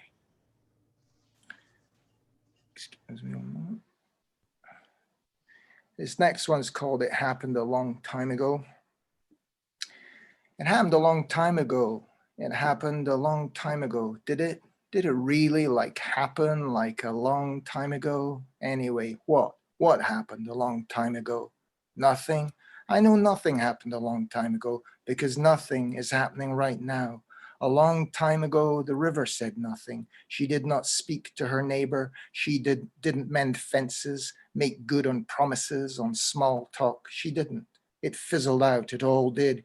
It was all left out to dry in the wind, blowing across the farm, chilling the livestock, blowing up skirts, causing a ruckus, a commotion, a come on, baby, please, baby, baby, please, down there in the yard with your rubber boots sinking into the mud, growing impatient, your skull hurting like hell, blissed out on something, blissed out on bliss balls, the bliss balls laid out on the stall for anyone to take, to put one by one into open mouths, ready to chew down hard on the cud of the money, the wedge, the sinking ship that wouldn't float, refused to, wanted to sink, to say farewell, Titanic style, plop, whoosh, gone, no tomorrow, arrivederci, bloop, bloop, bloop, down she goes, nothing much to see here, dead calm.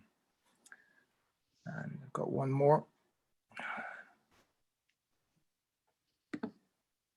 This one is called Just How Does That Work? Just how does that work? Asked the doctor, letting go of all expectations, dropping the deck of cards onto the pile of lonelinesses, tomorrows which never came, did not come, have not, will not, cannot, would not, ought not, to the stable with the barrow boy, out with the rifle, don't stifle this trifle, this connection, this appointment with hate, with the labyrinth at the end of time, at the end of the hall, turn right for hate room 101 or 108, I forget which, you will remember, just follow the barbed wire, laid low rosary, leading the way to kingdom come, to Valhalla, the hate bomb, the 8-ball. Don't get stuck behind the shadow Sisyphus got stuck behind, getting his inverse reverse tan on the hill to the beacon. Comb your hair, stallion. Meet me where the shadows are long, where the asphalt ends, where the fun starts, the angels land, light as feathers, deft as daffodils, before they are blown. Don't pass me up because my skin is sallow, because I didn't swallow, because I didn't change my Carhartt tutu for the real deal. Thank you.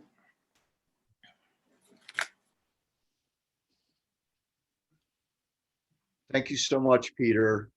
Bess, are you going to come back on too and we can say goodbye? Thank you everyone for joining us today and listening to these amazing readers. We really appreciate the love and support we get from everybody. So Bess, you want to? Oh, you're muted, I think. Am I muted too? No. Thanks to the courage of everybody who told their story in whatever way they can. And please go to our website if you're interested in joining. Bring us to your recovery center. We love you all. Thank you. Bye. Terrific. Thank you, everybody. And Danielle, terrific. My video is back. I mean, everybody at the Zoominar, how amazing was that? So such powerful thoughts and words, such great writing from 4 very distinct writers. I thought that was just exceptional. So thank you. Always one of my favorite parts of Recovery Day. I saw in chats folks are asking for transcripts of that, and we will definitely make them available.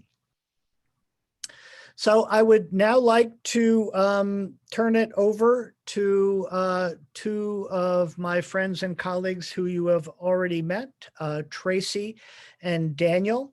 They're going to be talking about the singular and important role that our recovery centers play, the need for more support. We had a need for more support for our centers before COVID. That's only been strengthened after COVID. We must fund these centers. There is no better investment of state or national dollars. and they're going to share some of the cool things that are going on at the various centers. So without further ado, back to you, Tracy and Daniel.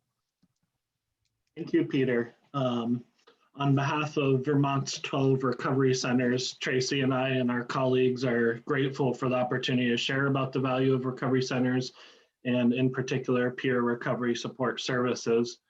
In a few moments, you'll hear about some of the most remarkable, powerful programs our centers offer and the critical role centers play in communities throughout Vermont.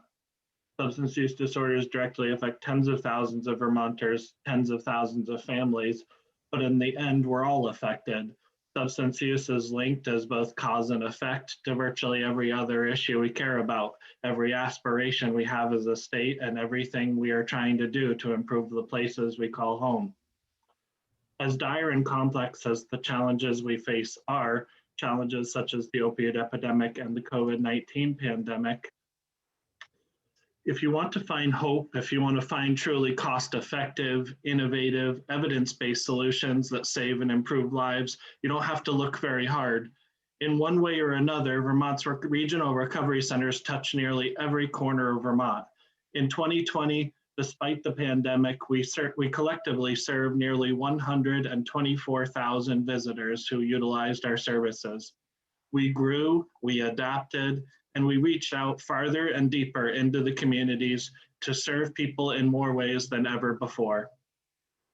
Recovery centers are home to numerous programs and services that seek to help people at any stage in their lives and in their recovery journeys, with support groups and recovery coaching, the recovery coaches in the emergency department program and the Moms in Recovery support program, with health and wellness programs and art and music therapies, with services in prisons and on the streets, and above all, through human connection. Recovery centers stand at the nexus of prevention, treatment, recovery, and intervention. Because of recovery centers, the innumerable ways in which recovery can be experienced and can be successful are not limited by how many days of care insurance companies will pay for or what types of treatments they are willing to pay for. We are not limited by waiting lists or prerequisites. There are no eligibility requirements to walk through recovery center doors, and no one may be coerced into utilizing what we have to offer. We serve anyone and everyone, regardless of their background. Quite simply, we do what it takes to save and improve lives every day of the year and around the clock. Perhaps most remarkable of all, our programs and services are provided free of charge. But the most important argument for the value and effectiveness of recovery centers isn't merely an economic one.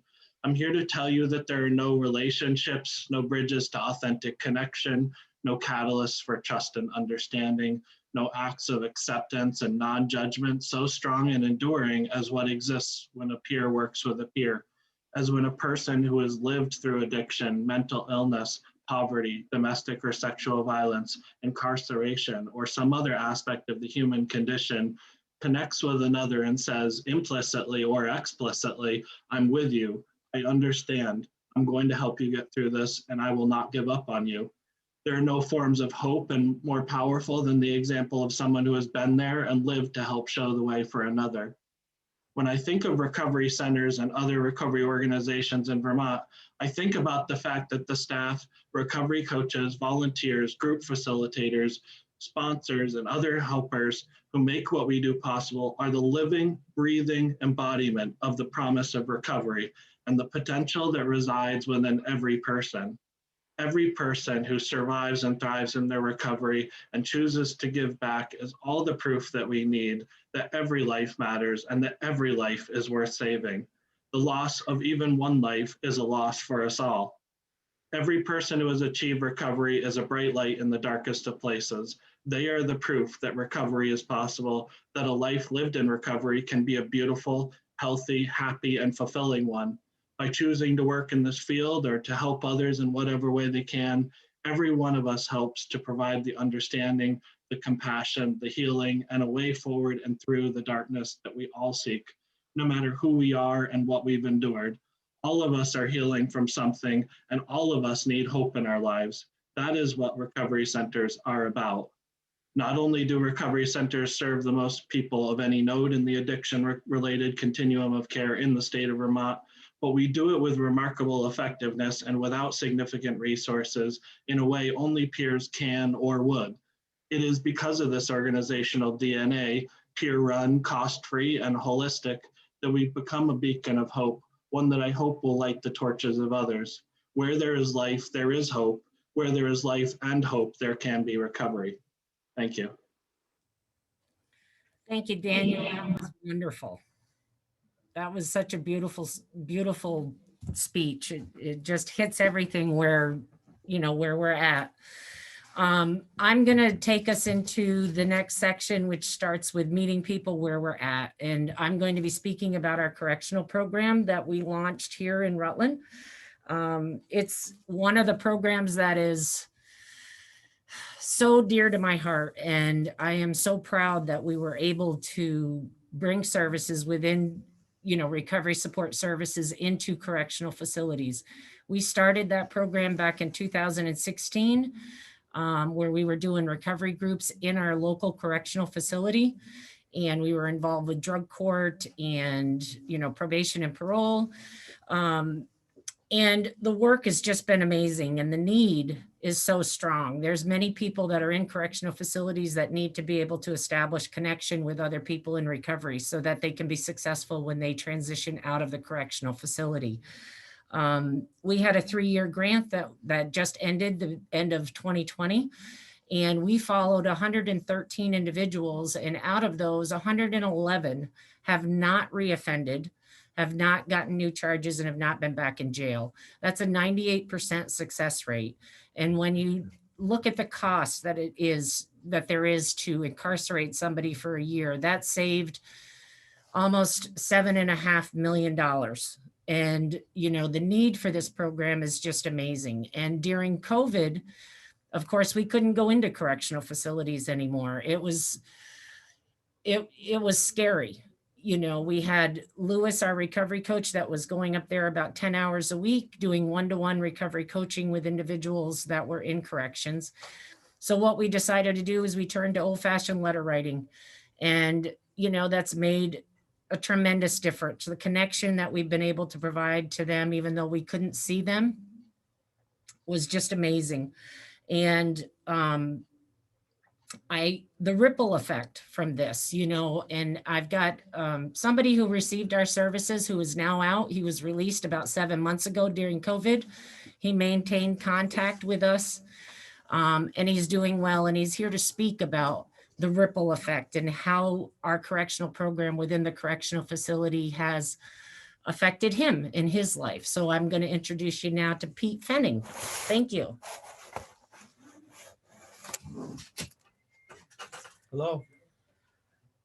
Hello, I'm Peter Fenning. In July 2019, I was incarcerated in Marble Valley Correctional Facility here in Rutland after being charged with a DUI. My alcohol drinking had got me into trouble again. Totally out of hope to stop drinking, I prayed for God to take me in my sleep. He would not do it. Instead, God made available to me on the wall in the Delta unit was this piece of paper announcing a new way of alcohol recovery, group classes, and a one-to-one recovery coach. I had no other option on the inside, so I signed up for both. This would prove during the next 12 months of my incarceration to be life-saving, life-changer for me. From 2 classes of instruction, I discovered my thinking errors and the ways to turn them positive. Gained hope that I too can learn from my mistakes and put the alcoholism into remission while I progressed in my everyday with a positiveness and optimism that I never enjoyed before. I've gained hope in myself and my future through working the details of my condition while applying the tools from the 2 courses of recovery offered to me by the Turning Point Center of Rutland. To the recovery coach I went, a one-to-one. Here I was given support and stability to put all my programming together.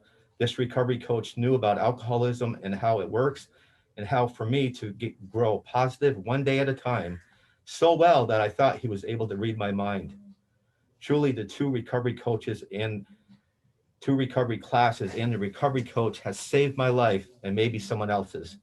The other guys in my unit and facility and me spoke all the time about Turning Point Recovery Plan, and I became known as the guy to say, just say no and go to another meeting. Then COVID hit. We were all locked in ourselves, and visitors and volunteers were kept out. Depression set in, and us that were in the same unit continued our talks of recovery and began to reach out to Turning Point by sending letters out to the staff at the Turning Point Center here in Rutland. And the staff at Turning Point started to write back, aiding in our desperate situation and giving us new hope and inspiration for us to continue to progress in our individual recovery. This continues today on the inside. I was released by the Correctional Center July 2020. I have continued these last 7 months to meet with my recovery coach each week. When I first got out of the Correctional Center, I broke my back in a biking accident. My recovery coach came to my house each week to meet with me till I got better. Now I come to the center to meet and greet the staff, feeling relief from the pain of alcoholism and feel secure that I am where my path into sobriety one day at a time is cemented, the Turning Point Center of Rutland.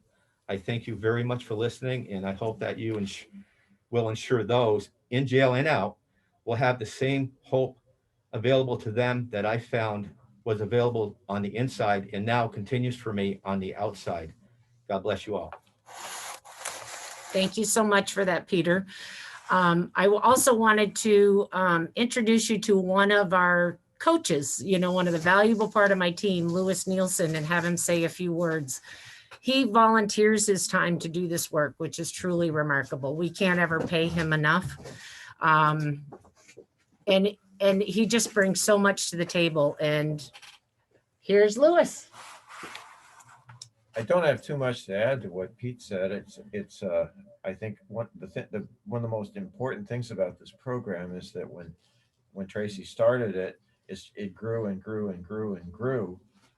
Dave Carlson and I, between the groups he does and the individual coaching I did, went from less than 10, usually around 10 people, to almost 30 people, almost a quarter of the entire facility at Marble Valley that we were serving. And I think this was creating a real recovery community. The pandemic, I think, has probably put a bit of a cramp in that, but we're looking forward to being able to go back and getting things restarted again.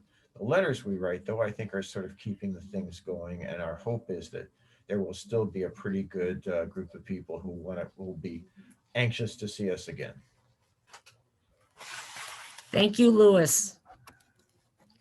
So we hope to continue this program, and I hope to see it get statewide. I mean, it's just such a beautiful program, and it's truly meeting people where they're at. That's great. Thank you all so much for sharing that. You've been a real leader in the state in so many ways, and meeting people where they're at in corrections is mission critical, and just beautiful to hear from the people you've been serving. Tracy, thank you. Thank you for all you're doing. And Tracy's been very helpful with VAMR in helping share these best practices. So, the other thing I didn't mention, Peter, was the development of the training. Oh, yeah. Do you want to talk about that briefly? And I know folks on the chat are asking about your very handsome face mask as well.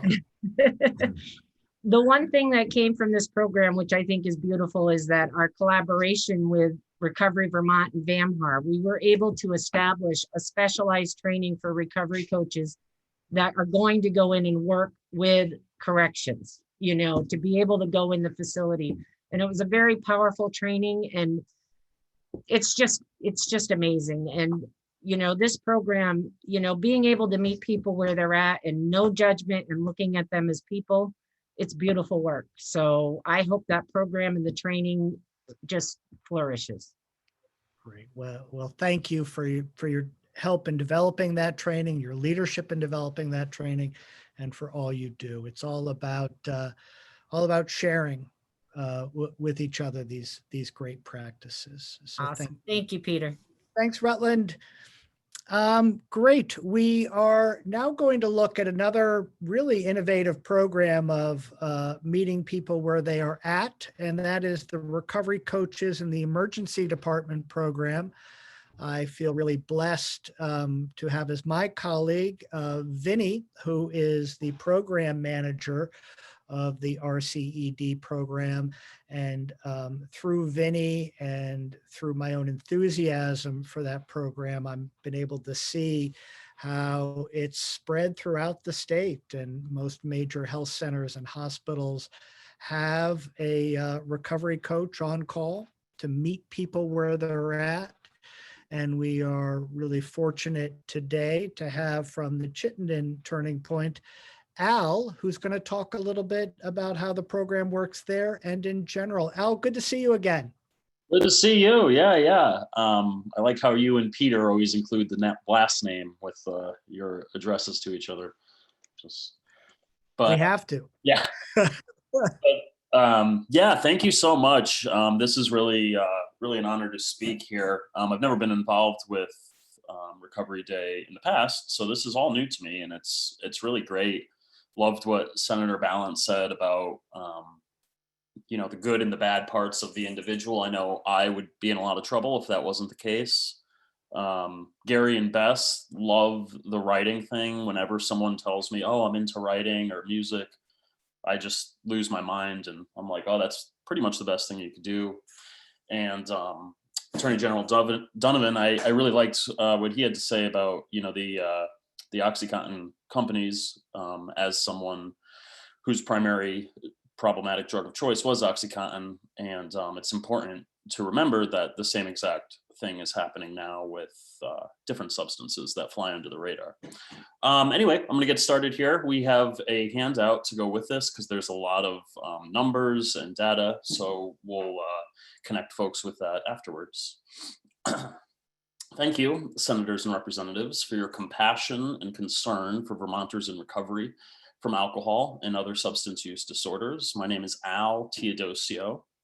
I'm the supervisor of the Emergency Department Recovery Coaching Program at the University of Vermont Medical Center. We provide recovery coaching to patients who enter the ED with substance use or misuse concerns. All of our coaches, not all of our coaches, one of our coaches is on call 24 hours a day, 7 days a week. All recovery coaches in the ED are individuals in long-term recovery. Over the 2.5 years that this program has really been, running, we've met with over 930 patients with varying health complications brought on by their substance use. We meet each patient with compassion, respect, and earnestness for their well-being. The coaches provide therapeutically based communication skills within an emergency setting to help patients assess their situation, understand their options, and make informed decisions about what's best for them and their families. Peer coaching completes the patient-centered partnership involving the patient, the medical provider, and the recovery coach. Peer coaches bring substance use experience, knowledge, and compassion to the challenge of navigating the medical system and finding effective treatment and ultimately healthier living. Peer coaches also bridge misunderstandings and bias between individuals struggling with addiction and the judgmental stigma within the medical community and the public at large. Recovery coaches connect patients with treatment and other supports in the community. They explain treatment options. They assist with referrals to treatment. They facilitate understanding within the ED care team. And we also kind of act as a bridge from the ED to treatment once a patient is discharged. I frequently make the awful joke of that we are the middlemen between the substance using population and the medical establishment. Coaches continue to work with their patients for a minimum of 10 days after discharge from the ED to ensure access to and follow up with the care plan. Coaches also bridge understanding with the doctors, nurses, hospital staff. Medical providers often turn to us for our expertise in engaging individuals who historically distrust the medical system. That's a really fascinating facet of this whole thing. The coaches are a buffer to the stigmatized population of individuals with substance use or misuse. And they help the medical community see these individuals as persons with a medical condition worthy of their understanding and professional care.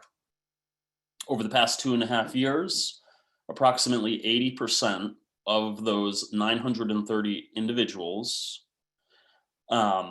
chose to engage with treatment or some form of recovery support once they left the ED. And I really, that number is pretty incredible to me. Coaches have provided over 1,340 ED sessions with patients. And we often provide multiple consults to the same patient as they may enter the ED for subsequent visits. Or, sometimes we serve as advocates for them after their treatment or discharge. Patients enter the ED with a whole host of stuff going on. Some of the most common ones that we see are suicidal ideation that may be connected to their substance use, opioid related overdose, acute withdrawal symptoms, bacterial infection due to intravenous drug use, public inebriation, every awful situation that an individual can find themselves in. Each patient, though, is met with kind eyes, compassion, a judgment-free tone, and an atmosphere of collaboration. That's a big part of this. We're not there to tell people what to do. We're there to help them think about what they want to do. Please review your handout, which, as I said, will be along shortly. To learn more of the impact of our work in your future discussions, please look to our program as an example of the necessary and vital supports our recovery centers are providing to our communities throughout Vermont. And thank you all for your time. Great. Al, thank you. You've done such a great thing with your own career in recovery coaching. It's great to see you taking the lead with the Chittenden coaches in the emergency department, and just wonderful stuff. Who'd have thought 10 years ago, we never could have conceived of peer coaches being in the emergency department. Thanks to folks like you and the work of Vinny and all of us, we're really breaking new ground. We're grateful to you. Thanks so much. Thank you. Great. Another really neat example of being responsive, which is one of the hallmarks, I think, of recovery supports, and of meeting people where they are at, has been the work in recovery centers reaching out to temporary shelters, to those who might be living temporarily in motels, to those who might be experiencing homelessness, and bringing a friendly face and some real resources that helping these folks as a entree into community and into recovery. So we are really lucky to be joined by our friends and colleagues, Cindy and Chantel. That's a little bright. In St. Johnsbury. Hello all, thank you for having us. Chantel. I'm hoping you can hear us through the masks. We can. We're trying to adjust our light in the office. Yeah. So please bear with us. So again, my name is Cindy Boyd. I'm the director of the Kingdom Recovery Center. Also a person in long-term recovery, about to celebrate 14 years. I started out volunteering here when I lived in a transitional home, and over the years, I fell in love with being in recovery and just wanted to do more by giving back. So as like many of the recovery centers, we all sit and join our local community meetings every single month. Well, when the pandemic hit, we ended up having one weekly meeting called the COVID Outreach. And so as a result of that, a lot of the folks that were in our temporary shelter, we were sheltering 10 people. It's a warming shelter, so it's only open during the cold weather months. So the organization that was housing the folks there ended up closing the doors because of the fear of COVID-19. So our local community action center, our local Office of Economic Services, they all got together as across the state and thought, why not use the hotels to house the folks who are homeless, because they are our most vulnerable population. Like you've heard throughout the day, many of them do have substance use disorder, along with alcoholism and a variety of other things. And so today we actually have 76 hotels that we're housing folks in across the state of Vermont.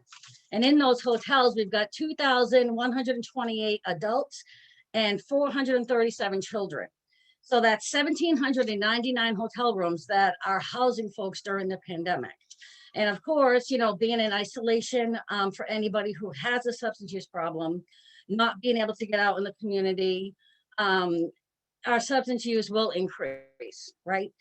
So out of, you know, trying to figure out what we can do, our local community action center had reached out to us because they were noticing people struggling with use, struggling with people drinking. So we just, you know, kind of figured out a way to do some outreach to 2 of the local hotels that we have. But many of us, that's kind of what happens sporadically across the state. We all started doing outreach work, you know, so we've got a lot of the recovery centers have coaches that go and visit the hotels. We have a lot of the recovery centers that are delivering food to folks, just being there to talk with them, reaching out. And just, I couldn't get an exact number on harm reduction bags that we have actually handed out, but to my rough guesstimate is about 3,500 based on all the numbers that all the other recovery centers sent to me to provide to you today. So, you know, that's a whole lot of work that we're doing, and it's hard work because when people are, you know, actively in their use, a lot of times they're feeling stigmatized. They don't really want to talk to people. You know, they're trying to avoid, you know, really trying to reach out, especially because they're so vulnerable, right? They don't want people to know that they have, you know, a problem. But and like for myself, when I didn't want everybody to know I had a problem, they all knew it, and I just think they didn't know. So as you know, as the months have gone on over the summer, we have had, let's see, what was it? So we've had several hundred craft kits that have been made available to families living at the hotels. The harm reduction bags that we were handing out. We all started doing virtual recovery coaching for people across the state, and more particularly to the individuals living in the hotels. Kelly had mentioned providing the recovery centers with some funding to do the outreach. So we've had recovery centers really step up and provide electronic devices for folks to be able to attend their virtual meetings, to be able to have recovery coaches coach them. And let's see what else. I've had this whole big thing wrote out, but I just have to wing it at this point. So, and I think some of the most concerning things to me was learning about the mortality rates that have happened compared to 2019. In 2020, there was 139 opioid deaths across the state of Vermont, right? And then that was 30 more than what happened in 2019. Did I say, so 2021, 39, 2019, it was 30 less. So for us in recovery, one person dying is just too many. So the point is that, you know, now we're handing out harm reduction bags, teaching people about how to safely use, because that's important. We understand people are not going to just give up their substances. So we would rather try to work with them slowly, planting that seed that there is hope for them, and, you know, using harm reduction models, because it's really not that easy to just suddenly give up everything.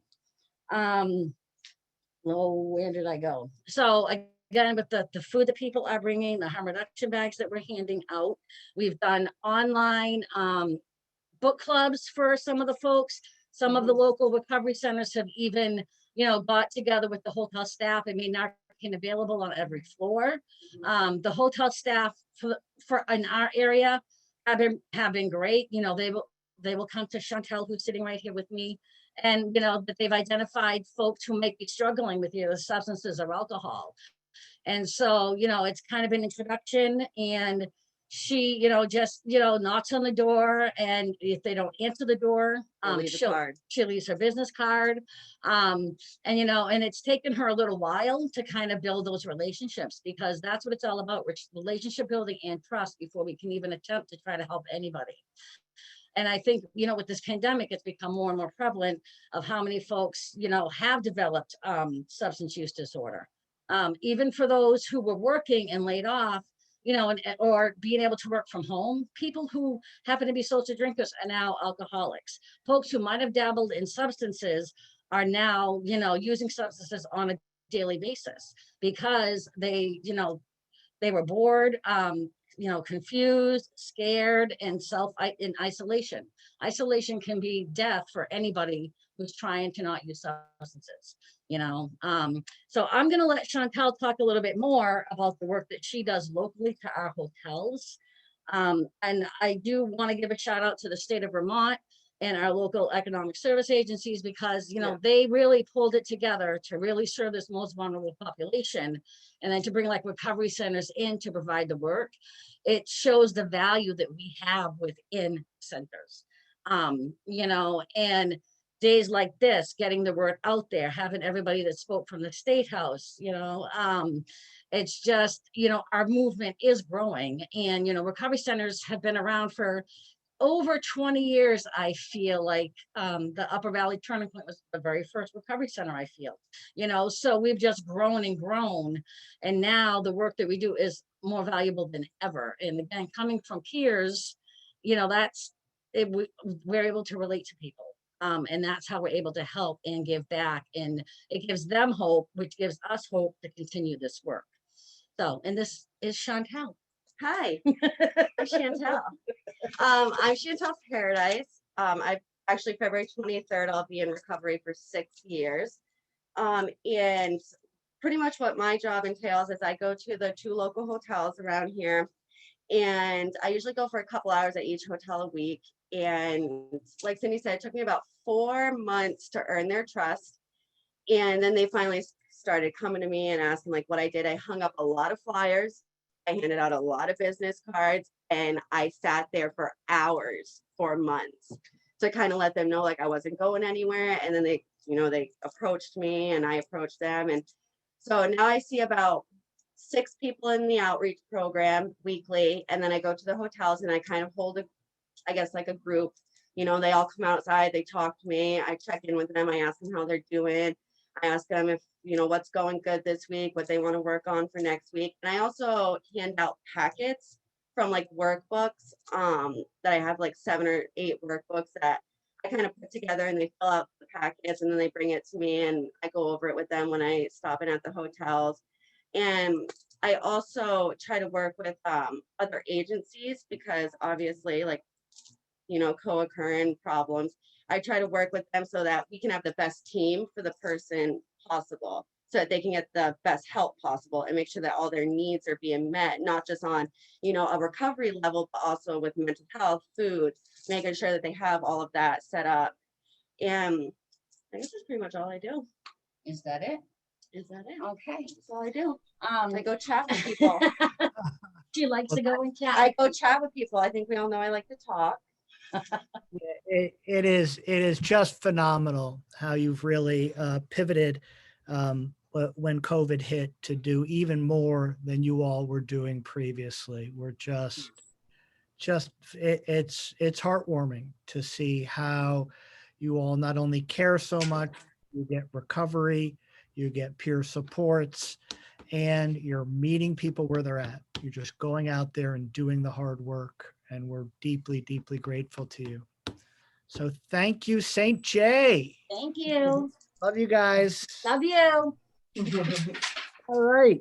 Now we're going to go over to another superb project. I picked up my New York Times one day, and there were some of these folks. So genuinely, truly a national model of not only playing well with others, not only figuring out what lane we or recovery are in and how we can support and synergize, but getting really, really good things done in their community. So it's a real honor to have Susie and Justin here to talk about Project CARE in Brattleboro. Great community project. So over to you two. Thank you, Peter. What a fun day so far. We're so glad to be here and tell you about Project CARE. Project CARE is something that started in the summer of 2017. At that point, we had already, a lot of Project CARE is about enhancing collaborations we already had in place. We just took everything up a notch to be more effective.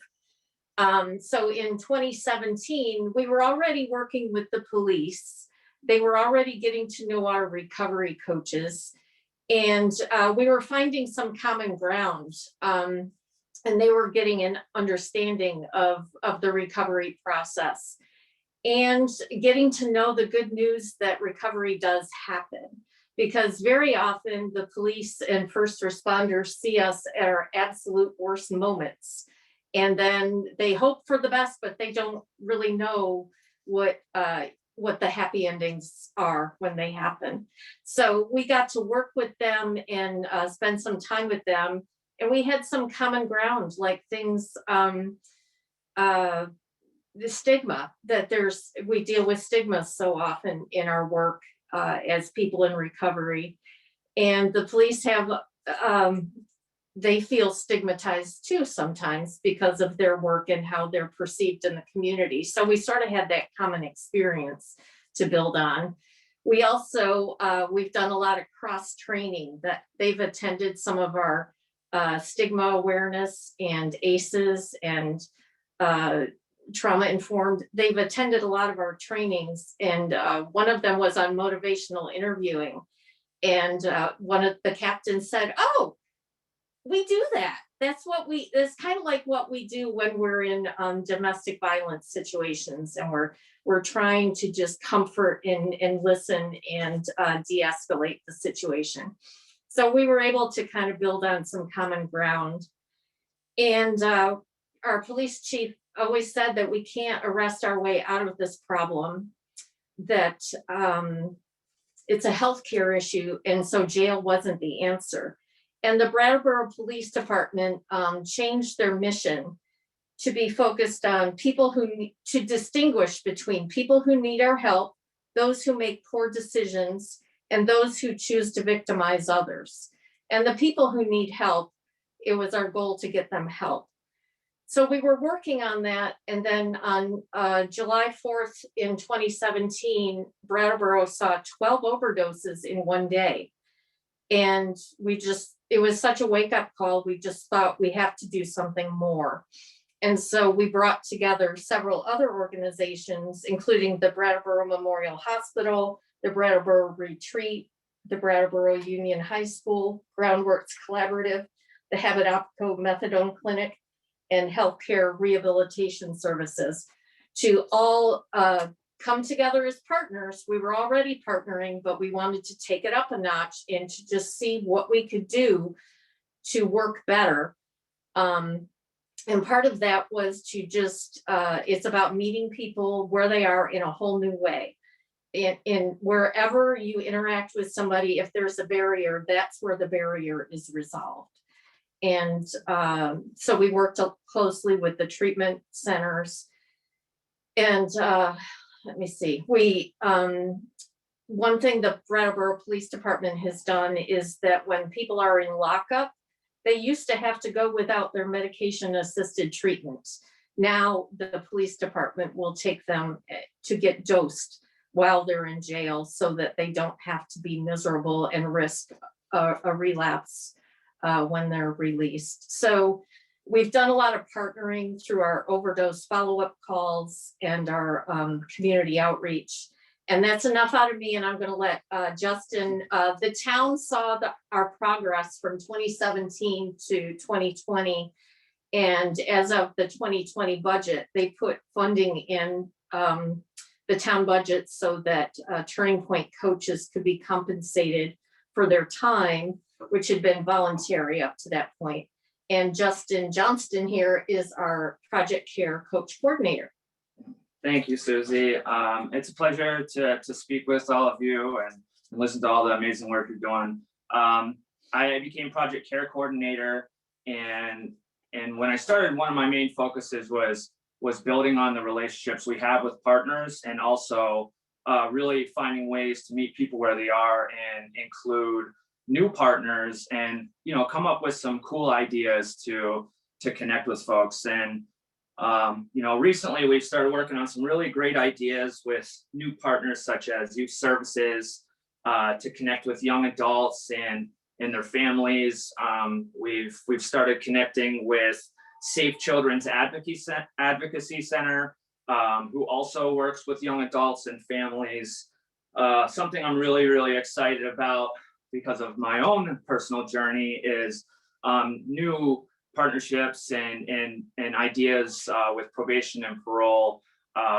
So we will have some set time to be available on site to connect with folks and provide harm reduction resources and recovery resources. You know, and whatever those recovery resources or needs may look like, get to them where right then and there. Another cool idea that we are starting soon is becoming a part of the probation and parole's integration process, and really meeting folks, you know, ahead of time when they become acclimated into the community again, to help, you know, make sure people know of the resources that are available to them in the community before something like an overdose or a relapse happens, and, you know, provide Narcan training and different resources around harm reduction.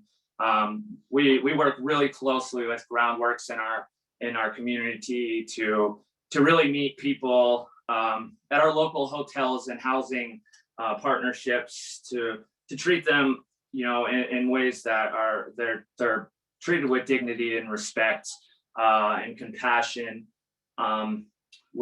Something that Susie said that I love to quote is, we really focus on putting people first and resources second. A lot of times folks are aware of kind of who we are and what's going on, and instead of that, hey, here's a resource, the most important part is developing that trust and relationship and just having a general conversation. And it can often take 10, 15 times of seeing people out in the community during outreach or referrals before someone, you know, feels safe enough to want to work together one-on-one. So I've taken a more hands-on approach, and then from there, really, once that trust and relationship's built and people feel safe, working on warm handoffs in those wraparound services.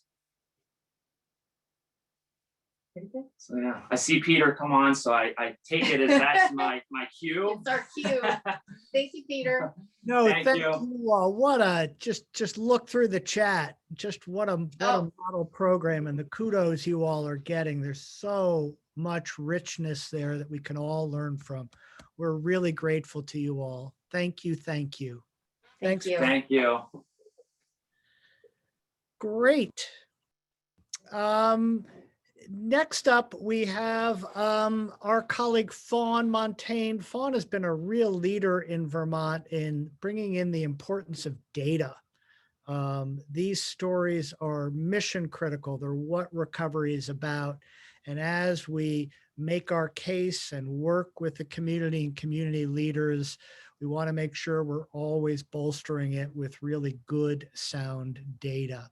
So from the recovery data platform on, Fawn has been leading this effort for statewide data capture and dissemination and analysis, and she's got some great data to share. So Fawn, over to you.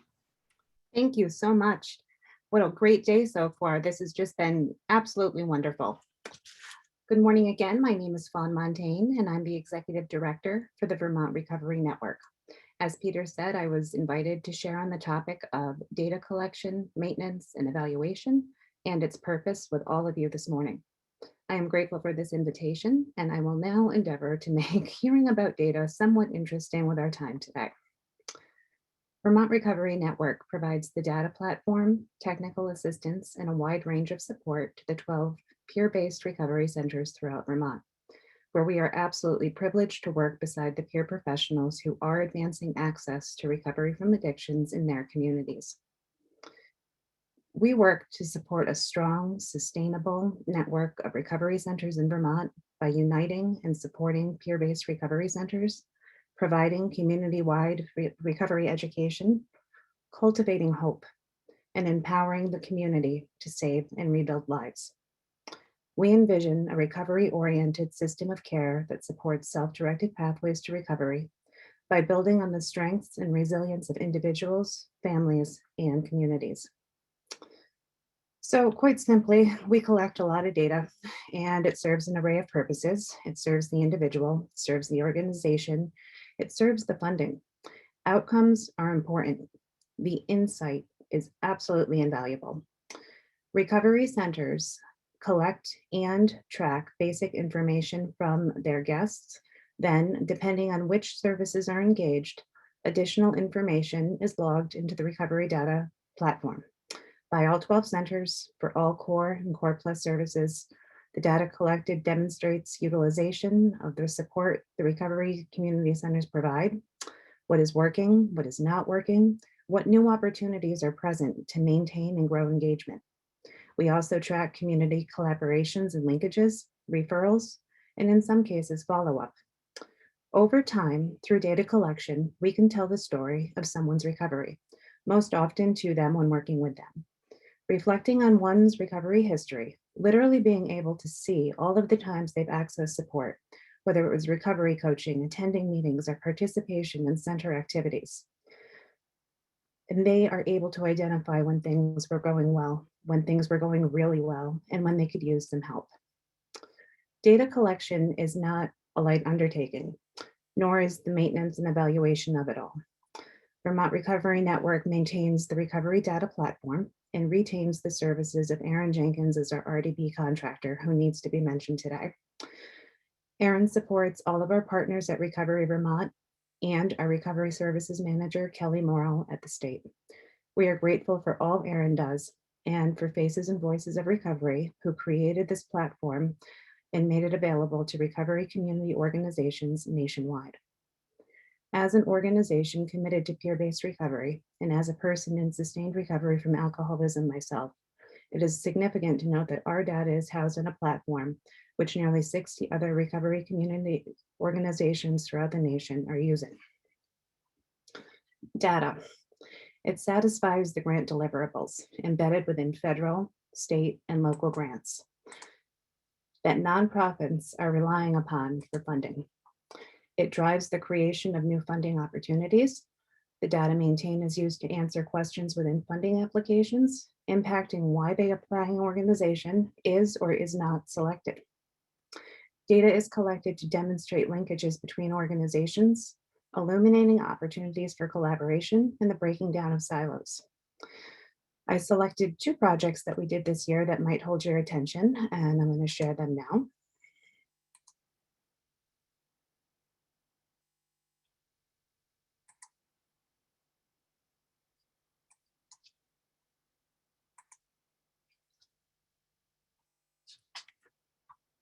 I hope everybody can see this. Okay.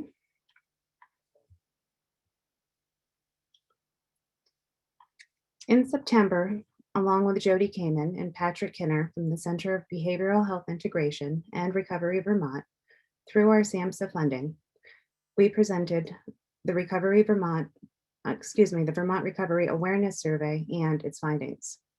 The purpose of this survey was to gauge awareness of recovery services amongst Vermonters in general, to determine how effective recovery awareness and efforts have been in 2020, and generate the data that informs community partnerships.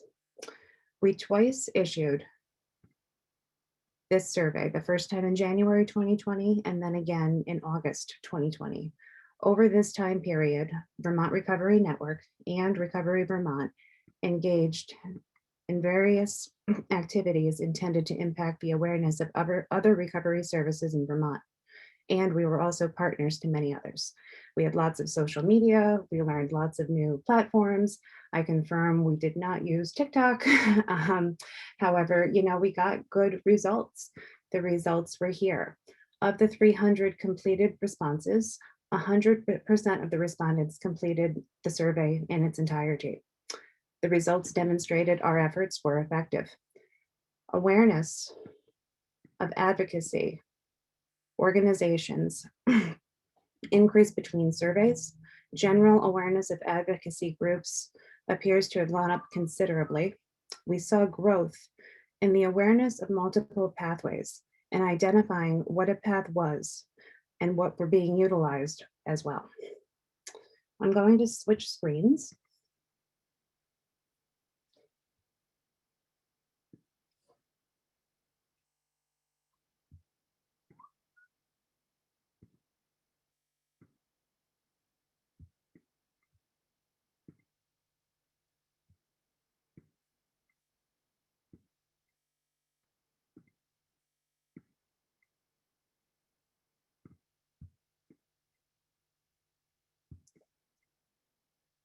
Oh, sorry, we're going to try that again.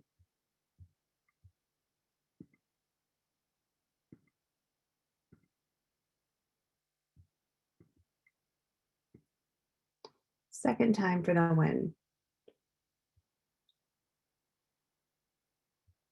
So this next project is very meaningful. After years, the center's diligently collecting participant surveys. They were collected for years, and they asked the question always, what can we do with this data? And we had a proposal to finally consider. The project, Engagement in the Vermont Recovery Services and Reported Quality of Life Among Adults with Substance Use Disorder, was the result of a proposed study, which was undertaken as an undergraduate thesis by Nellie Steidham, who recently graduated from the University of Vermont with a Bachelor's of Science in Neuroscience. The work was inspired by her work in her time interning with the Turning Point Center of Chittenden County under then Executive Director Gary DeCarolis. She analyzed and archived participant surveys designed by Dr. Jody Kamen and the Center for Behavioral Health Integration from all 12 centers across Vermont from year 2018 to 2019 and performed 2 analyses. The first showed the risk of having a high quality of life was 5.6% higher for every 1 point higher in the brief assessment of recovery capital total score, a measure of recovery capital and a fully adjusted model. The second analysis found that there was a significantly higher number of reported total service categories utilized in the higher quartiles of total score. While no specific relationship can be determined, while no specific causal relationship can be determined between recovery capital and participation in recovery centers, this study provides context for the recovery centers of Vermont on what services are associated with a higher quality of life and increased self-evaluation of recovery capital. This study reinforces what those engaged with recovery centers have known since opening. Continued engagement with activities, services, and supports provided lead to sustained fulfilling lives in recovery. And now we get to work with nationally recognized universities to expand this work, endeavoring to make the utilization of peer-based recovery community centers and support that it is an evidence-based practice. Finally, of all the data that we collect, one of our favorite things to track and trend are donations. We welcome and very much encourage you to visit any one of the Recovery Center websites to make a donation or to get in touch with Vermont Recovery Network if you would like to make a contribution earmarked to serve all 12 centers. Unrestricted dollars awarded to the centers allow flexibility, creativity, and enhance the work they endeavor to do. We are rooted in recovery, and we are grateful to each of you. Thank you for tuning in. Thank you to all of those working in recovery centers and recovery support service settings daily. You being here today makes a difference. And thank you, Peter, for bringing us together today.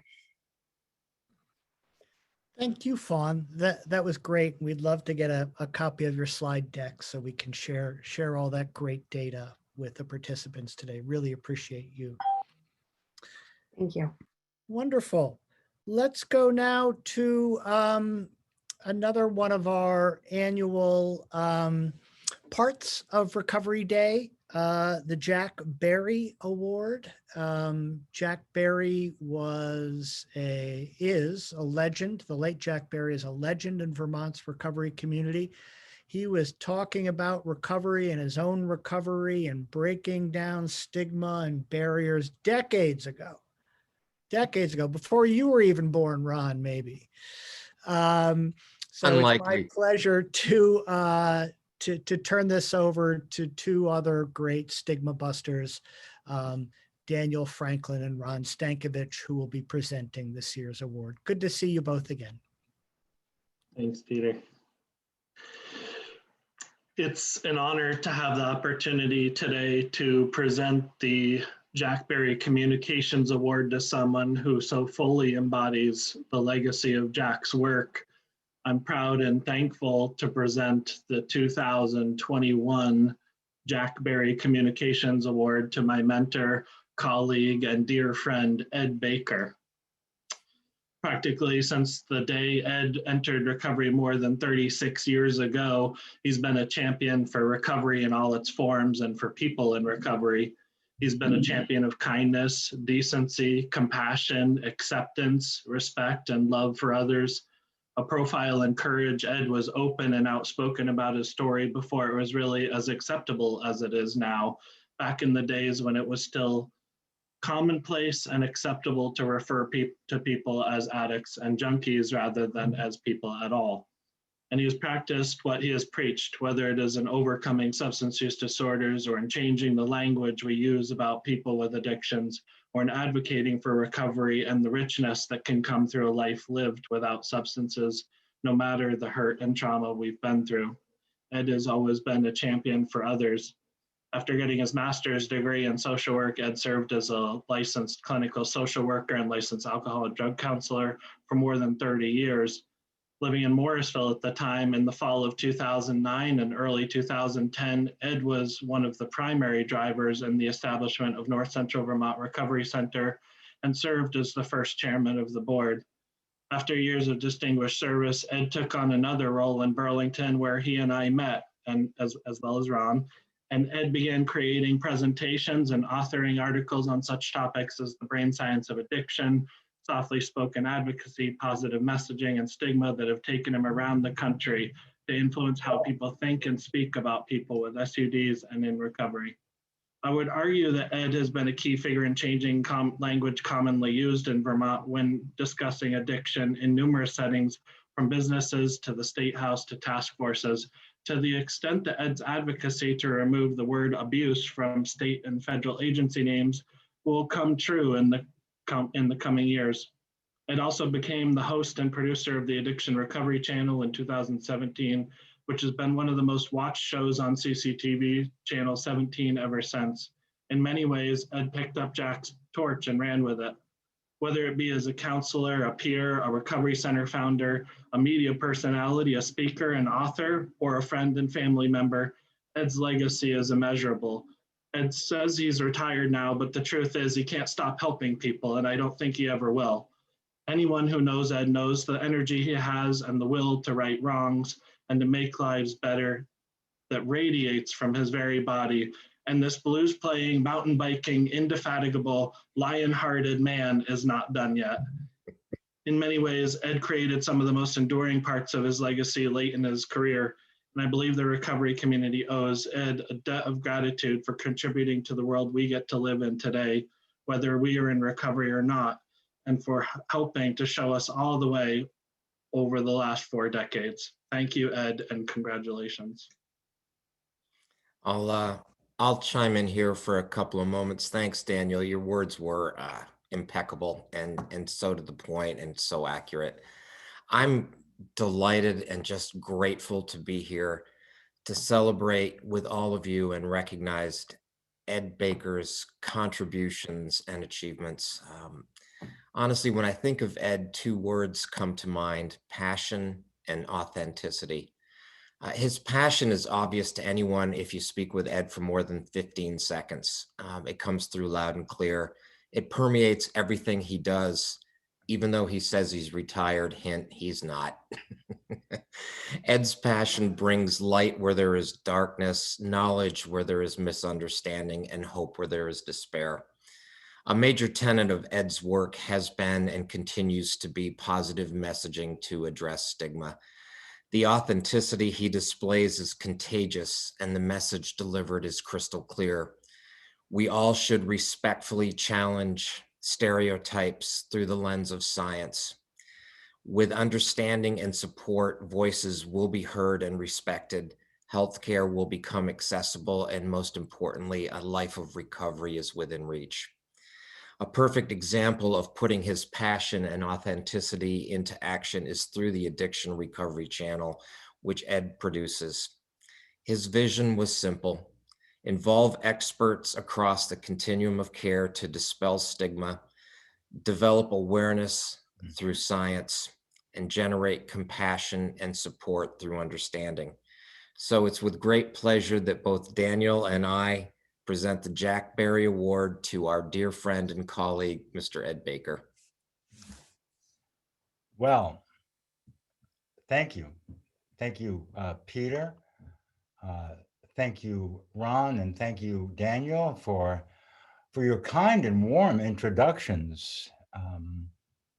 You know, 3 pillars of support for this great recovery movement in Vermont. Thank you. Before I start, I'd like to mention just a few other pillars of support. There are many, but I'd like to mention a few that are special to me. I'd like to mention Nancy Bassett, who's been a great friend and inspiration to me. Thank you, Nancy, for your continuous contributions over the years. I'd like to mention Melinda White, who is a recovery rock star, specifically Melinda for your work on public TV, highlighting people with lived experience of addiction and recovery, raising consciousness in Vermont. Thank you for your work. I'd like to mention Michelle Salvador, who works with the Office of Alcohol and Drug Programs in the Lamoille Valley, the North Central Vermont region. Michelle has worked helping people to develop coalitions that support education, prevention, treatment, and recovery support services in that area. Thank you so much, Michelle. And lastly, I'd like to mention a real friend of recovery, Margaret Harrington. Margaret Harrington from the Center for Media and Democracy, Channel 17, CCTV. You know, it was Margaret who said to me, after she interviewed me on one of her shows, where she interviewed me about the opioid epidemic, she said, Ed, do you think maybe you could have your own show? And that had never, ever crossed my mind, anything like that. But out of that idea grew the Addiction Recovery Channel, a TV show devoted to lessening and contributing to the eventual eradication of the stigma that wrongfully attaches to people with substance use disorder. I want to thank CCTV, Lauren Glendavidian, and the entire team for throwing their resources behind what amounted to a very timely idea to help Vermonters to unlearn stigma and unleash compassion. Thank you, CCTV. I'm Ed, and I'm a person in long-term stable recovery. And what that means to me today is I'm free. I'm free to choose. And I choose today to be a part of. I choose today to be a part of my wonderful family, my loving family. I choose today to be a part of this incredibly powerful recovery movement. This is our moment. I choose to be a part of this. I choose to be a part of the general overall context in Vermont, the citizens of Vermont, the communities of Vermont. I choose to be a part of this great state of Vermont. And in so choosing, I have connection. We've heard connection mentioned today a number of times. I have connection. I choose to give back. I choose to contribute what I can to this great movement. I also choose to receive. I choose to accept.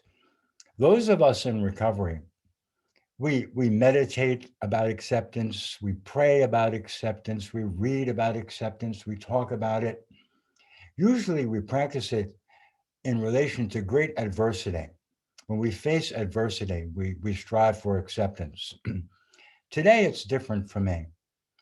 Today, every cell in my body, every neural pathway in my brain is jumping with joy at acceptance. I accept your affirmation. I accept your support. I accept your encouragement. I accept the Jack Barry Award. I fully accept this.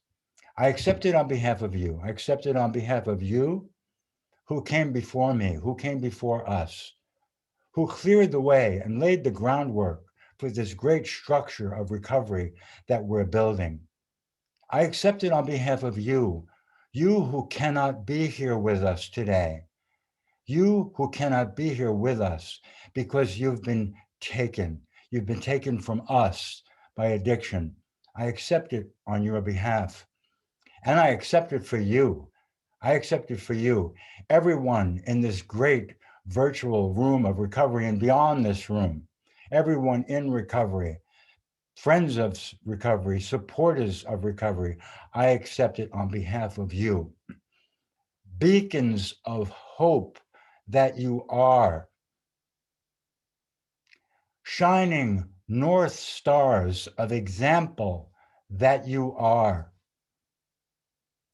Living proof that you are, that recovery works, recovery coaching works, recovery centers work, recovery housing works, recovery assisted employment works.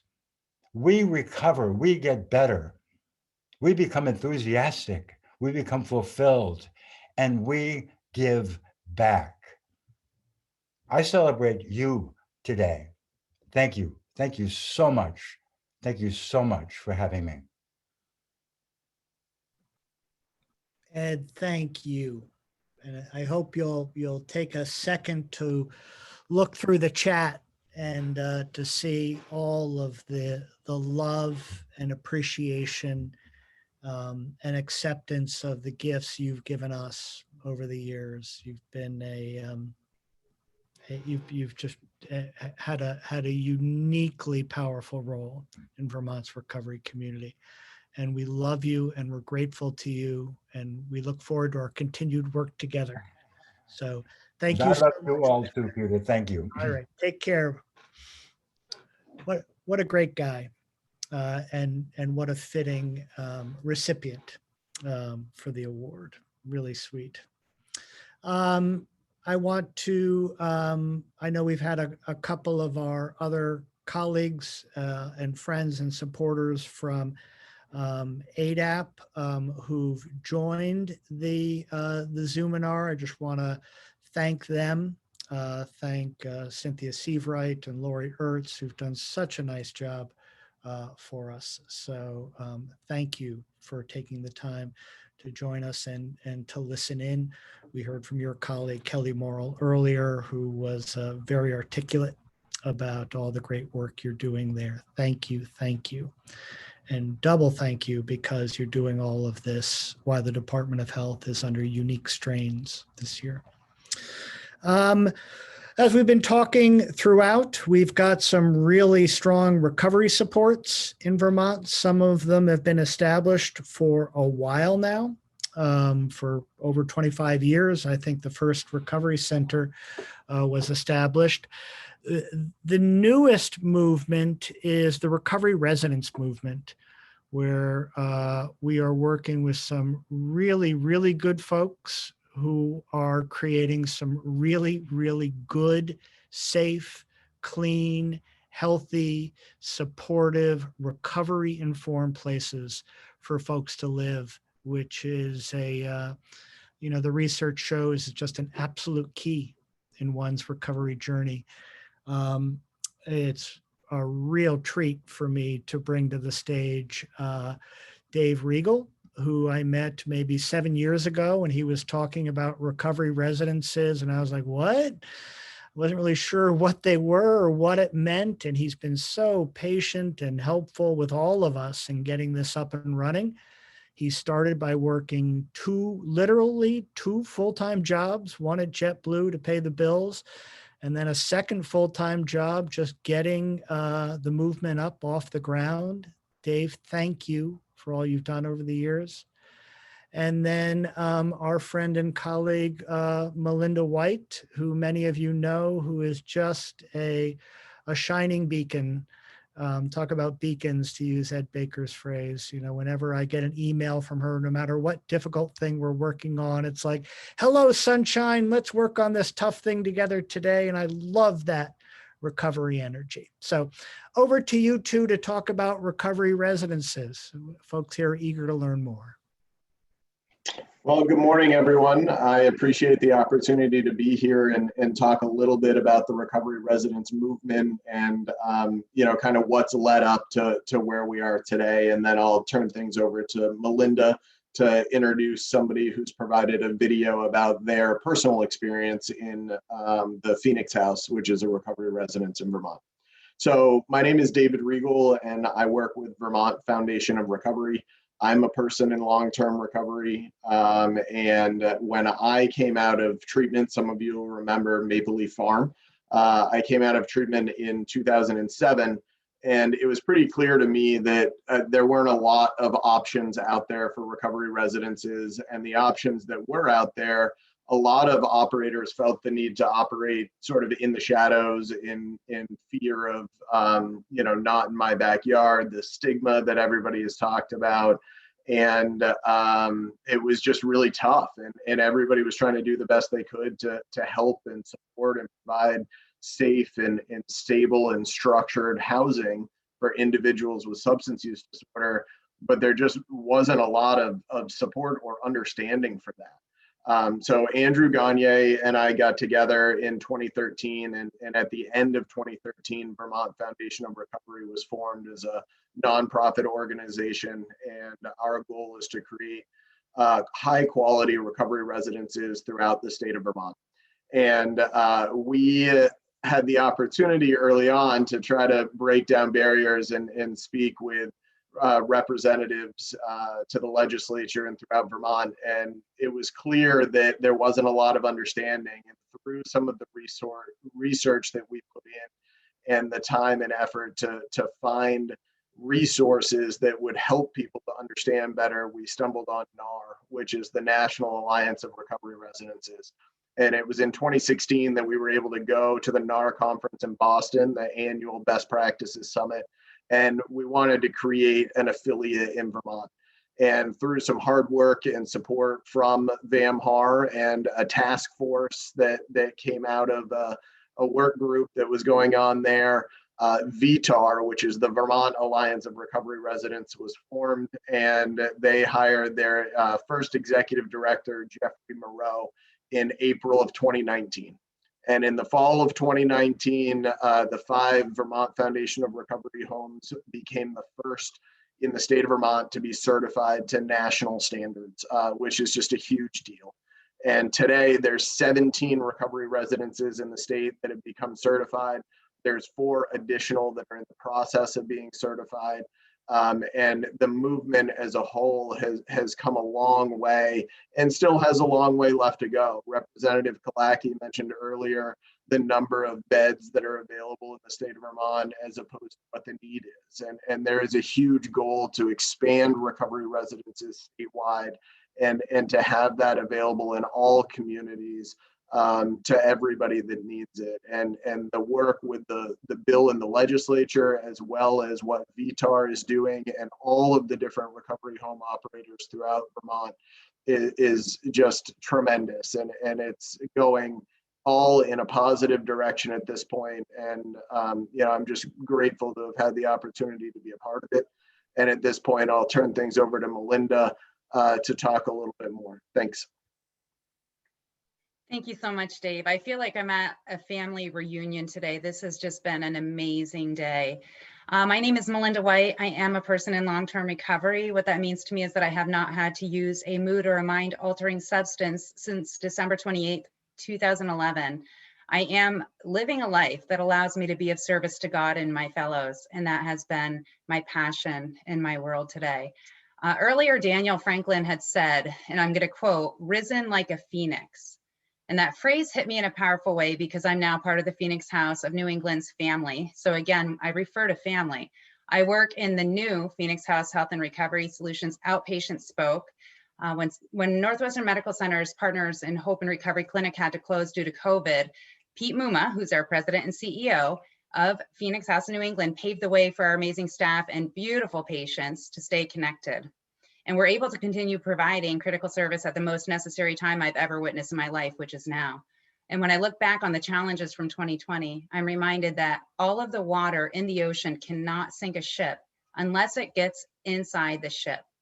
So I have a choice being a person in recovery. I can work my program of recovery and focus on the solutions, or let the fear and negativity sink my ship, and I choose recovery. I choose the miracle. And in a world that says, I'll believe it when I see it, when it comes to recovery, you won't see it until you believe it, and miracles happen, and this is where we get to see them. And I mentioned family. Peter Mallory is somebody that I've definitely learned so much from and looked up to, as he's been kind of a coach and a mentor. And he mentioned earlier, he also presented the Legislative Champion Award to John Killacky. Thank you, John.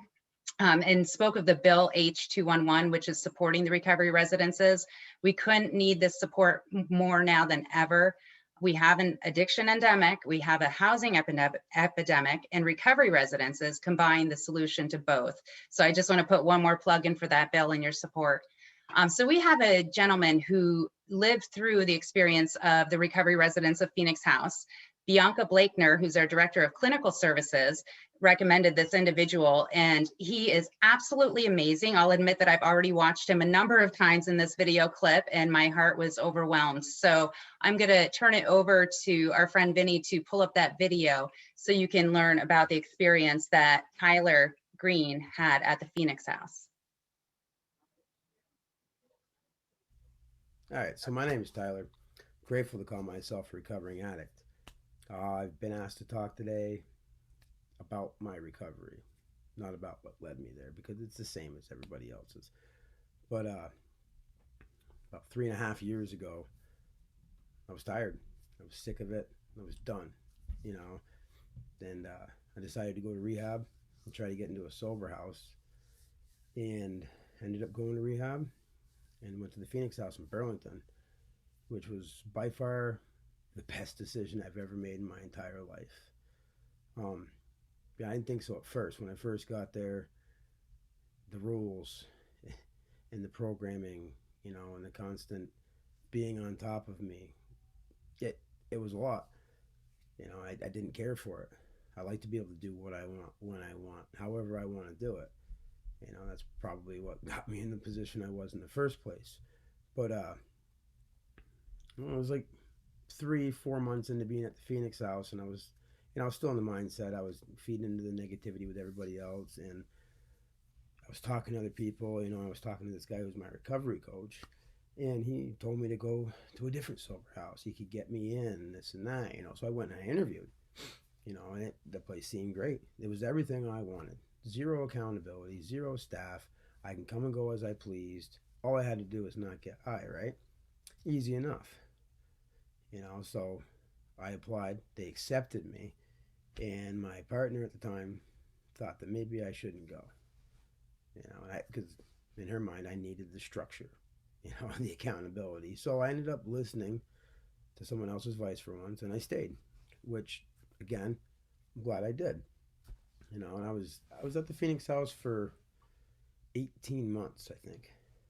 And it was a long time. You know, it took a while to get my head right. It took a while to get me to be back to being me, but the Phoenix House gave me the chance to do that. You know, while I was there, I ended up within the first couple of weeks, I went back to my union career as a carpenter, you know, which made it really nice. I was working every day. I was being productive.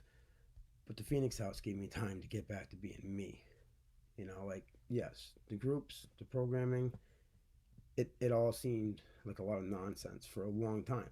You know, it wasn't until like after the first year that I started to believe in any of it. You know, like all the stuff, I mean, because they load you with information. You know, they overload you sometimes. You know, you're always on point. You're always accountable. You know, if you do something wrong, these are the consequences. You know, and it took a while for me to accept that and be like, okay, not a problem. You know, and once that happened, though, like once after, I'd say that year, once that happened, my mindset changed. You know what I mean? Like everything wasn't a big deal. Everything didn't have to happen right then because I wanted it to. You know, like I was always trying to rush through things and get things done. never happy when I got them, because it didn't matter. I pushed through it, you know, and something was wrong, this and that wasn't right. And it was nice to be able to slow my mind down and get everything kind of in sync. And, you know, it's just, without the Phoenix House, I don't believe that I'd be where I am today, you know, and the staff there, you know, like I got a lot out of that program, more than I thought. You know, I've seen it more. I left there 2 years ago, I think, 2.5 years ago, and I've noticed it more now than I did then when I first left. You know, like I watch people leave there, you know, and I'm ready. I got this. I've never said I got this, because I don't. If I did, I wouldn't be an addict, you know. But like I've seen people just rush out of there because they gotta go.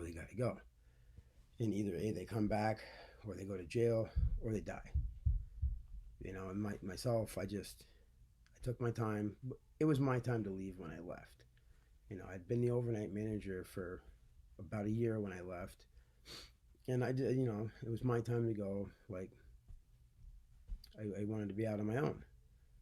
You know, and did I stop going to a lot of meetings? Yeah, I did. You know, life kind of got busy. You know, I worked a ton. I did a ton of stuff. I was always helping people out. I was always doing stuff at the union hall. You know, I mean, it got busy, you know, and then things happened, you know, like my younger son's mom and I, we split up, which is a big thing, you know, and I was all right. I knew I was all right, but I knew I wasn't going to be all right for long, you know. But being at the Phoenix House taught me what I needed to do. So I got a hold of, you know, my therapist. I need to talk to you, you know, like started going back to therapy, and I do my Zoom meetings with my union guys every week. And, you know, like I did what I needed to do to stay where I was, because where I am now, it's better than where I've ever been in my entire life. And I refuse to go back. You know, it's a simple choice to just not get high.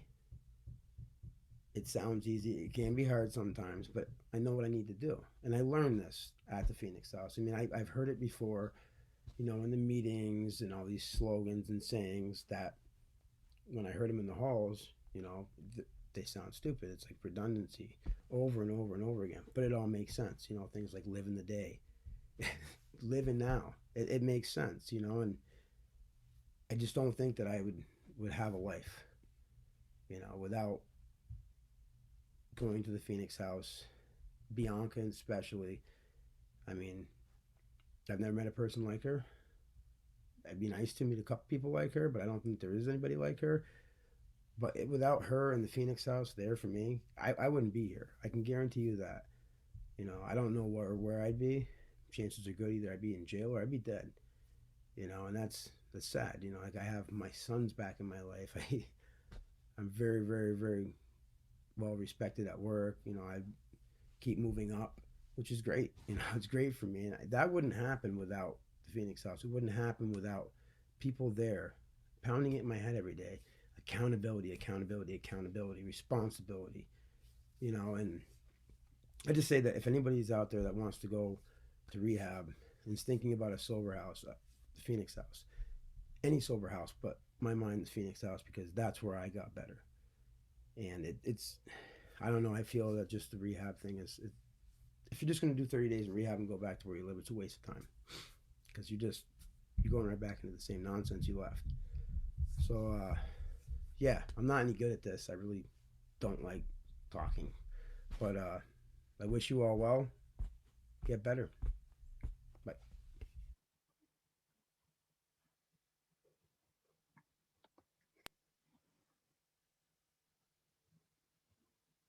Wow, that was so powerful. And Tyler, thank you for sharing that video. And you are very good at this. That was incredibly articulate and important to show how your recovery supports, and specifically your recovery residents, brought these things back to you, in addition to giving you new things. Just really, really touching. Thank you.